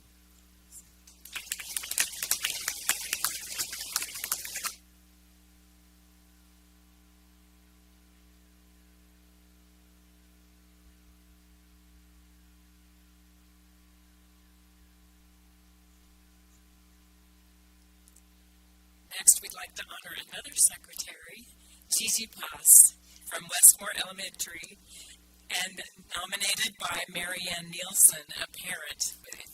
If anybody who's here, please come forward. We'd like to have Michelle Stevenson also, her supervisor from over Westmore. And I don't think the principal's here. Well, Marianne wrote, Gisela, or Gigi, makes me feel welcome at the school with her smiles and kind words. She is always sympathetic to any issues anyone has. I heard her speaking to a parent on the phone, and she repeatedly validated his concern and assured them that they would do everything they could to rectify the situation. She gives little kids and visiting babies books and treats if they seem to be upset, to try to make sure that everyone in the office is happy. She works quickly and multitasks and is very aware of everyone's needs in the room and is respectful of other people's time. Congratulations, Gigi.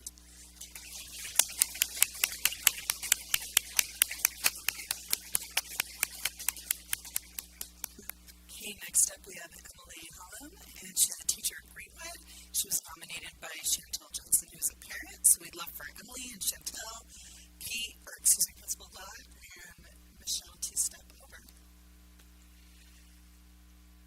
Chantel wrote, Mrs. Hollum deserves this award because she emulates everything this award stands for. She wants the best for any and all students. She will go the extra mile to help a student, and she truly cares about them. She has already made a huge impact in my family and my student's life, and I owe every success for my child to her. It only takes one teacher to change a student, and she is the one.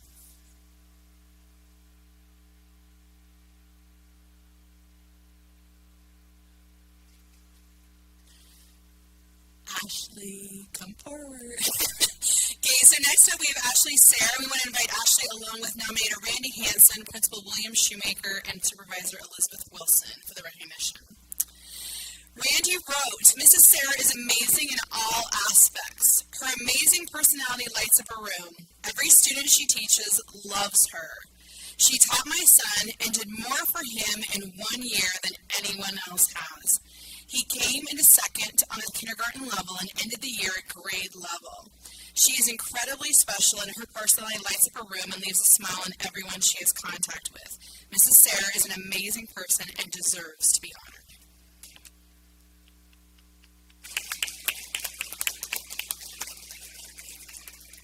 Okay, Zach Knappenberger from Orem High School, come on up. along with nominator Angela Williams, Principal Tammy Stewart, Supervisor Dave Maurer.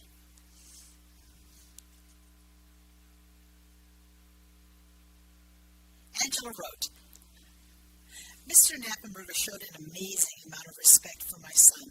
My son came to talk to him about a friend that was having a problem in chemistry. Mr. Cade listened and then told him how impressed he was that he would come to the defense of his friend. He continued to tell my son that he respected what he did and complimented him on his kindness. Mr. Cade took the time to point out his strengths, and my son walked away feeling fantastic. Thank you, Mr. Cade, for recognizing and sharing the positive character of a student. My son has the greatest amount of respect for you after this encounter. Congratulations.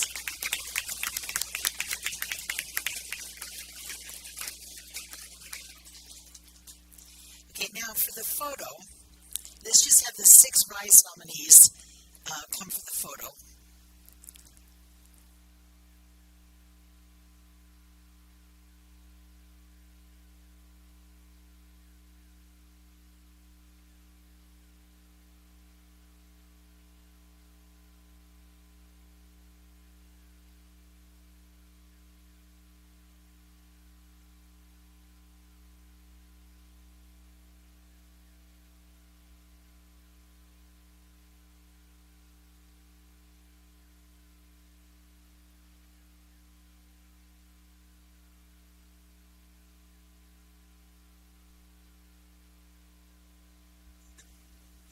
Okay, families taking pictures.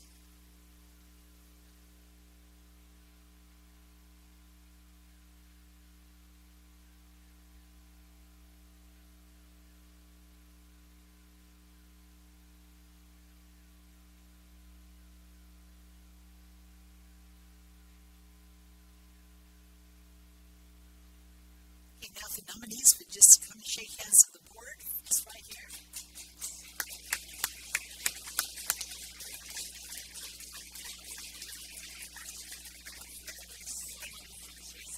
Congratulations, good to see you.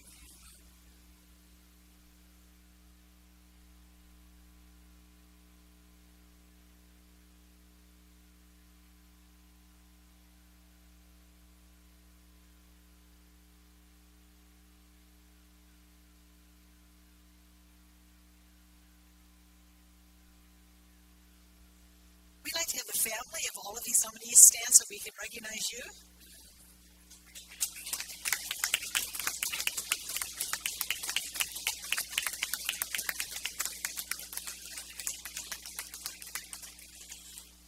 We have a couple more nominations, but if at this point you need to leave, you're free to go. We do have 2 more things that we'd like to do, so Julie, Nurse of the Year. Yay. Okay, so I'm super excited to recognize Mickey Oliver. One of our awesome Alpine School District nurses, Mickey Oliver, was selected as Utah School Nurse of the Year. Mickey, it's amazing, right? For the entire state. Courtney, come up. Come up and stand. Thank you. Mickey was nominated for this honor by her principal at Cedar Valley High School, Courtney Johnson. Courtney states, Mickey consistently goes above and beyond to ensure our students receive the best possible care. Mickey, we are also proud of you for the exceptional school nurse you are and for everything you do for your students and your school communities.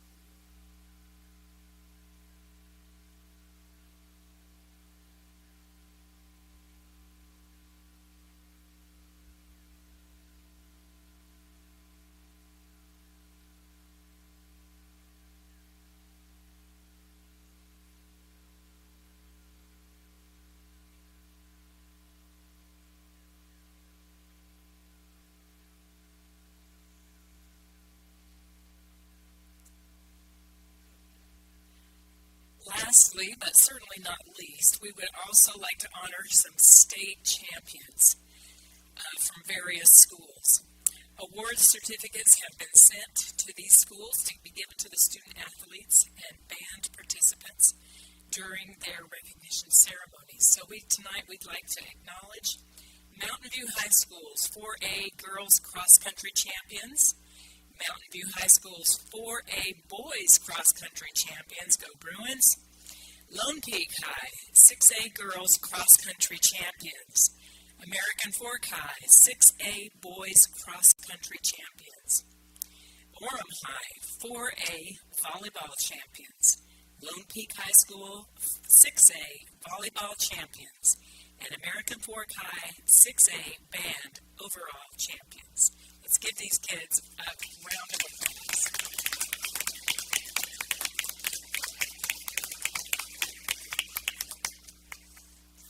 Okay, and more to come, I'm sure. Okay, now it's the time for community comments. I understand there's one person who did not have an opportunity to sign up that would like to. So, Melina Chafin, are you here? Here we go. Come on up. What happened to my whole day took them? What we didn't think, just right there with this excitement. Melina, when you're finished, I need your address and phone number to speak about it, but do your comment first. Okay. Okay, there's a statement that we need to read. Is there a way to as you're called up, please introduce yourself by stating your name.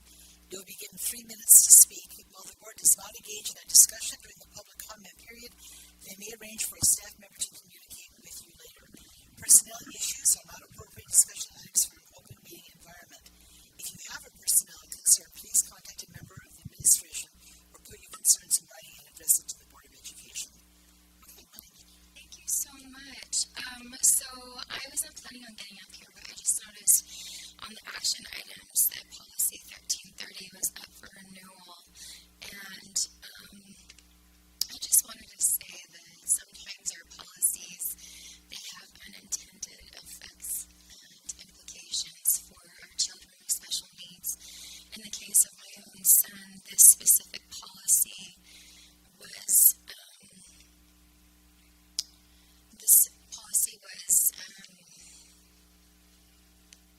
was cited as the reason that he wasn't allowed to have his BT in the classroom with him when he has a medical prescription for behavioral therapy. And so, I just wanted to thank you guys all for what you do, and also just share that with you that, sometimes these can have unintended effects and can be weaponized against our SPED kids. Thank you. Thank you.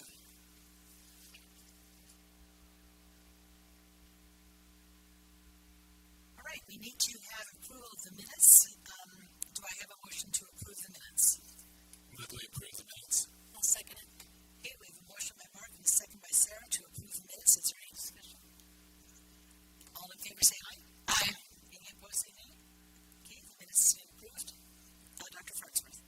Thank you, Board President Hacken. You have received the claims for the month, and I recommend you accept the claims.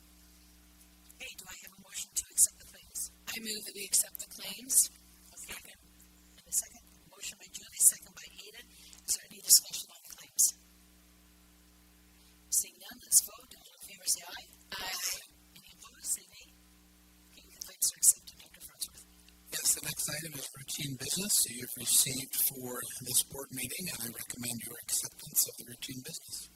Okay, do I have a motion to accept routine business? I move that we accept the routine business. Okay, thank you. Do I have a second? I'll second it. Okay, it's been moved by Stacy and seconded by Sarah to approve the routine business. Is there any discussion? I just had one quick question. On our student trips, I just want to make sure that we are following state law on fee waivers and that those are being offered appropriately. We will follow up and make sure.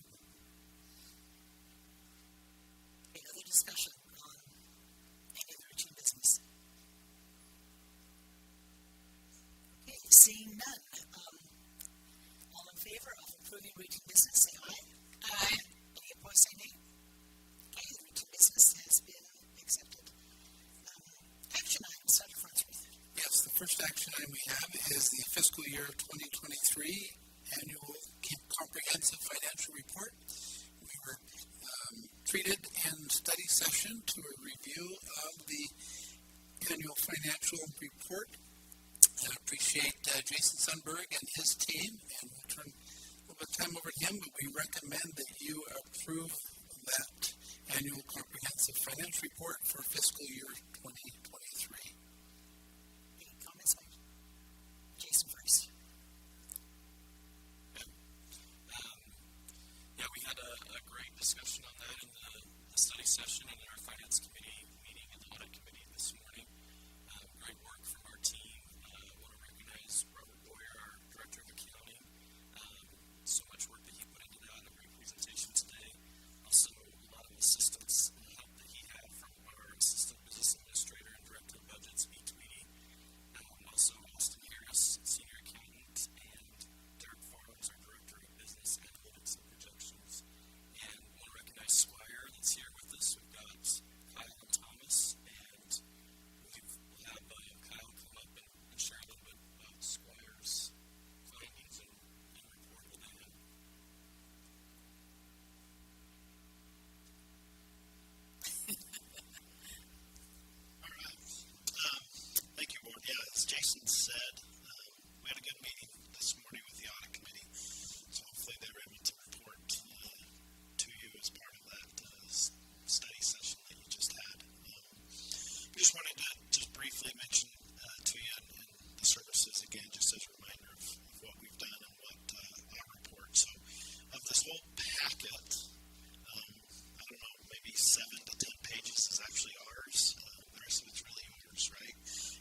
appreciate. I believe that one of Bee's best talents is her ability to find things that may have holes or small gaps and to fix those before it becomes a concern. And so I appreciate the way this team is proactive and the way they approach all these things. And I think we don't get excited about this, but this is a very clean and amazing thing. So congrats to everybody on business services, because it's really everybody across the board working together that yields another report like this. So grateful for their abilities and attention to detail.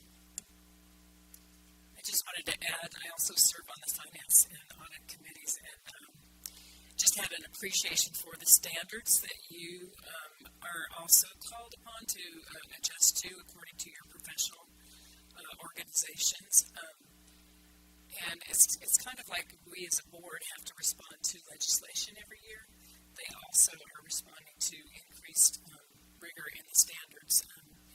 The example that was highlighted today for us was the embedding in the assets and liabilities equation of our software contracts. That's become part of, according to the standard way of doing things, that it has to be listed as an asset and a liability now instead of a line item.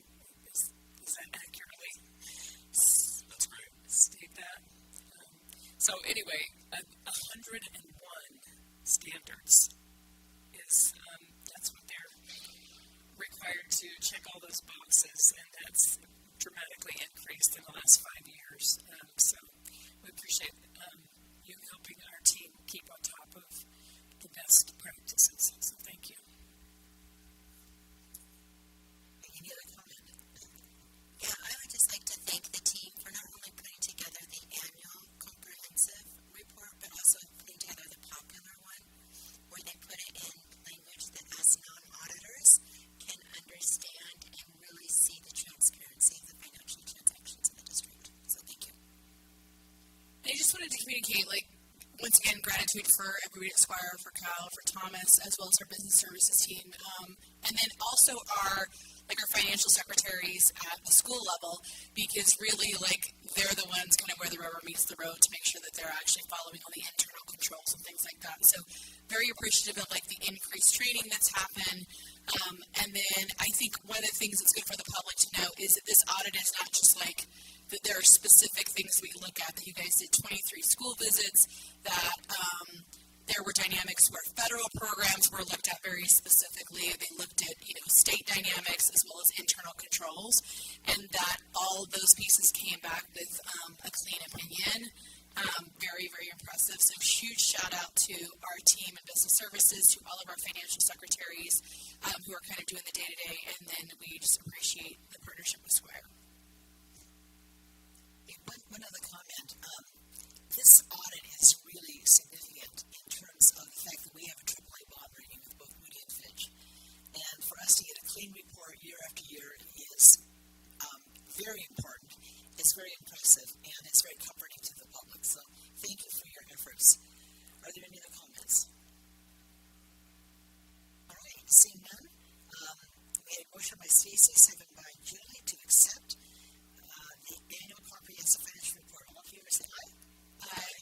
Any opposed, say nay. Yes, been accepted. Dr. Farnsworth. Thank you. Appreciate again the work of the team and successfully completing that. Our policy committee has been working. We appreciate the members of the board that serve on that committee, as chaired by our legal counsel, Craig Brinkerhoff. We invite him to come forward to articulate and answer any questions regarding the policies that we are seeking to renew. So I recommend your renewal of policy 1330, use of school property and facilities. Yeah, and I just want to acknowledge there is a spelling error within this policy, but we found that we'll fix it. So just in case you saw it, it's going to be fixed. Thank you.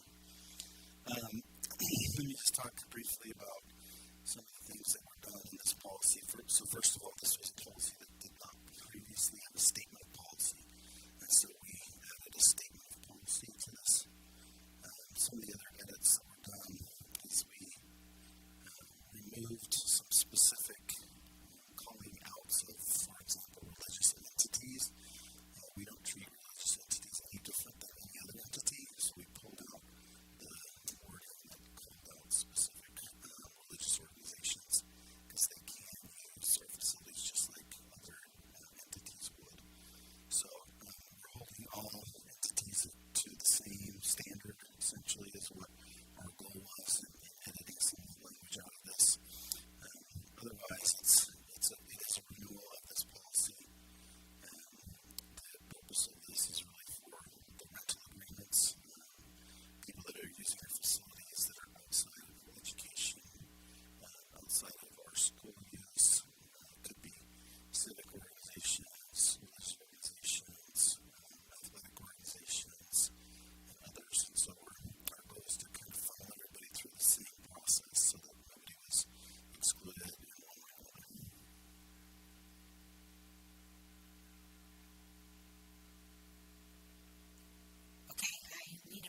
public comment today. Do you have any insights?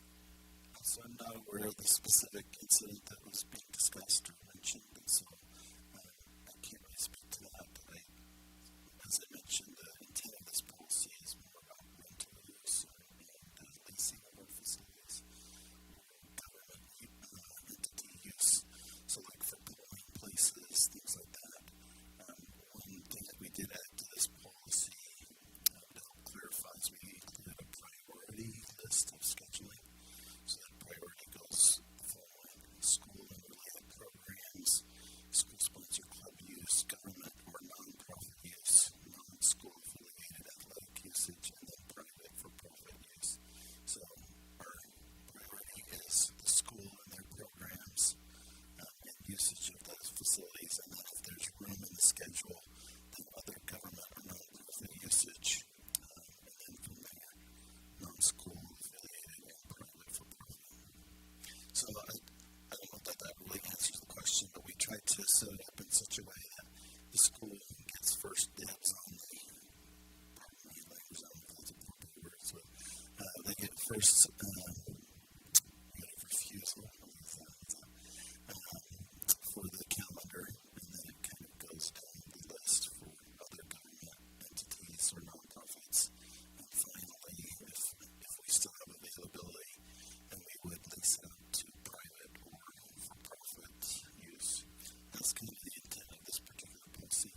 I can't really speak to some of the unintended consequences that may have resulted. Hey, could somebody scroll down to that part of the policy if you can find it? The priority list. 1.1.1.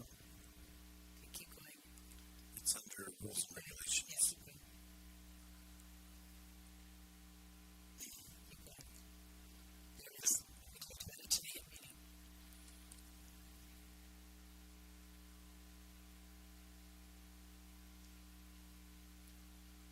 Okay, are there any other comments or questions? Okay, seeing none, let's vote. To renew policy 1330, use of school property and facilities. It was motioned by Sarah, seconded by Mark. All in favor, say aye. Aye. Any opposed, say nay. Okay, it passes. Thank you. The next policy is 1616, Alpine School District Foundation. I recommend your renewal of policy 1616. And just by way of clarification, this was another policy that did not have a statement of policy previously, so we added that to this policy. This policy has also been reviewed by our foundation director and our former business administrator also reviewed this policy. And we updated a couple things for code and just to make it consistent with what we are doing. Other than that, it's Okay, do I have a motion to approve policy, renew policy 1616? I move to approve policy 1616, Alpine School District Foundation. Okay, any second? Thank you. Okay, we have a motion by Drylyn and a second by Stacy. Is there any discussion? Okay, seeing none, let's vote. All in favor of renewing policy 1616, Alpine School District Foundation. Say aye. Aye. Any opposed, say nay. Okay, it passes. Thank you. The next policy is 2131, Superintendent of Schools, and I recommend your renewal of that policy.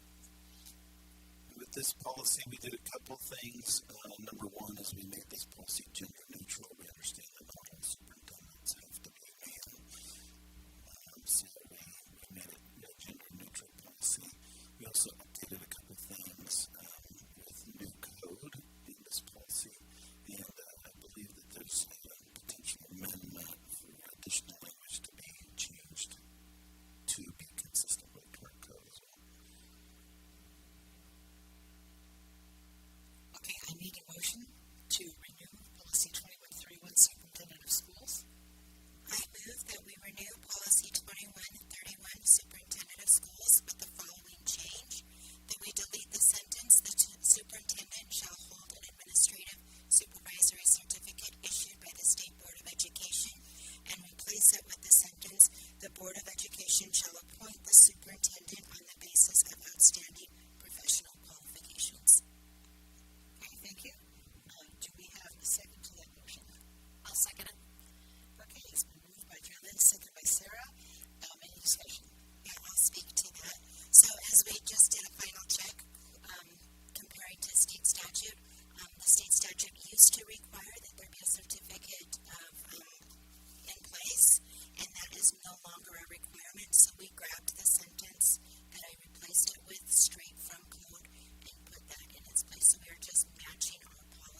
we appreciate that. Thank you, Craig, for your work with the policy committee and the updating of our policies. You received your membership report. I would just call your attention to the elementary section where we have some schools over 1,000. You can kind of monitor the growth in those areas. Well, the general change from overall projections. Junior high schools continue to see some growth in those schools that we anticipate continued growth in, and then in our high schools, a couple that stand out, Cedar Valley High School at 3175 and Westlake at 2867. So two of our largest high schools out in the west where we see significant growth. So that's the membership report. This is kind of the precursor to what we really look forward to is the enrollment projections coming out next time we meet as a Board of Education. We'll review that. We've looked at some preliminary numbers with respect to enrollment. Appreciate Jason, you and Derek and your team preparing that for the Board of Education. We'll look forward to that our next board meeting. Thank you, Dr. Farnsworth. Now we have time for board member and superintendent reports and information items. So if there's something you would like to share from a committee or an event that you've attended, now is your time. I would just like to thank the schools on how they honored and celebrated veterans last week during Veterans Day. I was able to attend some great veterans concerts and assemblies, and just really appreciate the time that our students took to honor the veterans that have fought for our liberties. As an observation with a thank you, or a thank you with my observation,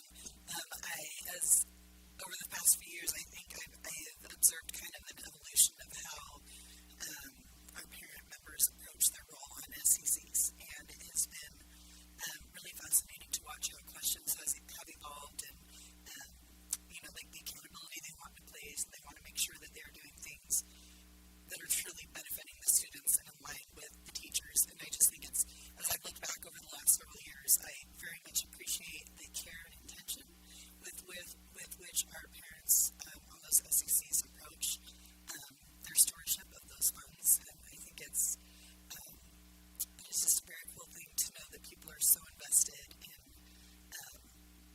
doing things the correct way and making sure that everybody has what they need. So just a fun thing to watch evolve, and appreciative for their service. I just wanted to share that I was able to participate in a groundbreaking for MTech for a facility in Payson, which will specifically benefit the Nebo School District. But one of the things that's great about MTech is that they partner with 7 school districts and support a ton of our secondary students as well as adult learners. So anytime we can expand the technical college, we look forward to that and have just wanted to share that was kind of moving forward. I know Payson's really looking forward to that. We are in the middle of interim. It was today and it will also be tomorrow as well. So just to make people aware that the legislature does work outside of the 45-day session, and just encourage everyone to kind of pay attention to bills being considered, chat with your legislators, because I think we're going to have a busy 45 days. Then one of the things I wanted to highlight from our Act for conversation today was just our OPEB investment. For those who don't know, OPEB stands for Other Post-Employment Benefits. So we have commitments we have made to our teachers for decades as far as things that will be made available to them as far as benefits in retirement and other dynamics. And because this board has invested in it and many boards prior to this have invested in it, the level of investment that we have in those OPEB benefits is significant, and it's very protective of our teachers. So I think sometimes when we talk about compensation packages, the focus tends to be on salary, because salary is something you can kind of compare apples to apples, but it is also a significant amount of benefits, retirement options, things like that. And we are very committed to our teachers. They have been committed to all of our employees. They've been committed to our schools, to our students, to our communities. We want to make sure that we honor that and that we fulfill our commitment to them as well. So just much appreciation to the board for following through on that, and for prior boards for making it a priority, and then our business services team. So just appreciative for all those things. two reports. The board is aware of this. I want to make the public aware of this, that in 2 weeks we will meet with all the mayors and city managers of the municipalities that we support to kind of give them an update on the district and answer any questions they have with respect to the relationship of Alpine School District and our city. So we appreciate the board and the staff being available for that. The 28th at 7:30 here at the district office. Invitations have gone out, and that has been well received by our mayors and city administrators. In addition, this Friday we have a conference call with MGT. We meet with them regularly to give them updated information and respond to their requests. They recently requested a list of patrons, district officials that they can communicate with respect to feelings about district reconfiguration, so they will be in the process of doing that. We reviewed the questions that they're going to ask those individuals. The intent there is just to gather information. They're not going to lead with any particular reconfiguration proposal, but just gauge general understanding of concerns associated with district configuration and possible reconfiguration. So we should have more of an update on timeline for the board after we meet on Friday. But the original timeline was sometime the first part of January. They will start to have some of that data compiled for us to begin to review. I just a brief note. I represent part of this district that has older buildings, facilities, and I just recently was made aware that Parkside has new carpeting, and I just want to express appreciation for the investment that the district makes in orderly maintenance of our buildings, scheduled, and that this is a school that was consolidated, and they felt the pressure of that consolidation, and they appreciate the continued investment in their building, which is an investment in their kids and the employees there, so thank you. And I also wanted to mention the Texas Instruments, and I wondered if the superintendent would like to comment on that. Yes, we recently, thank you, Board Member Wilson, recently had an opportunity to celebrate with the state of Utah and Texas Instruments, the city of Lehigh, and welcome the expansion of Texas Instruments. They purchased the Micron facility and are expanding that. It's an $11 billion investment in the state of Utah, the largest single economic investment in the state of Utah. And associated with that is a $9 million offering to Alpine School District for us to use for STEM-related and other activities. So we appreciate that partnership that we have with Texas Instruments and with the state of Utah and Lehigh, and encouraging economic development in our area will be a significant benefit. We look forward to a long-term partnership with Texas Instruments in developing technology-related initiatives in our schools. Thank you for that report. I had a cool experience this morning. I got to participate in the Ruby Bridges Walk to School at Grove Crest Elementary. A couple people I mentioned this to weren't aware of Ruby Bridges, but she was a 6-year-old student who basically went to a segregated school, and kind of was a groundbreaker in terms of the civil rights movement. And as I was walking with a whole bunch of 6-year-olds to school, I guess I just felt immense gratitude for those who've worked to provide the social structure we have now. And I was inspired by those who would work with students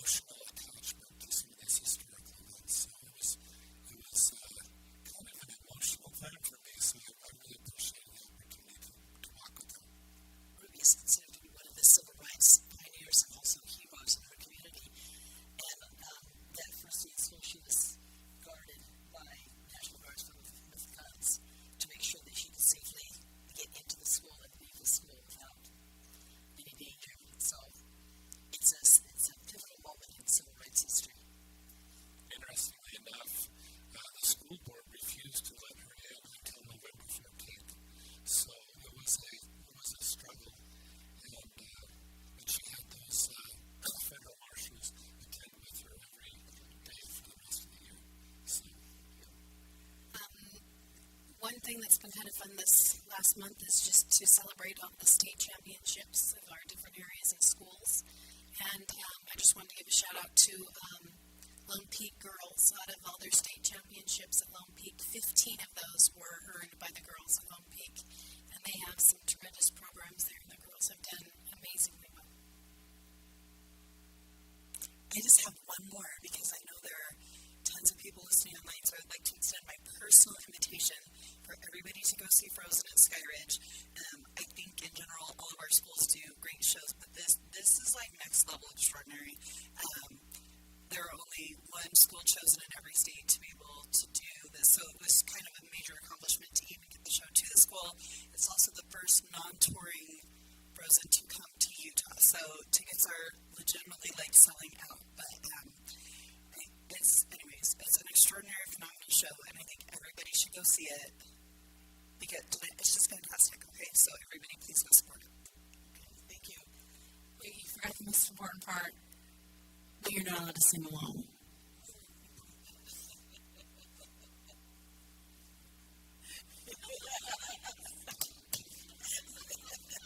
Let it go. Okay. All right, I need a motion to adjourn. I move that we adjourn. Okay. Motion by Sarah, second by Julian. Any discussion?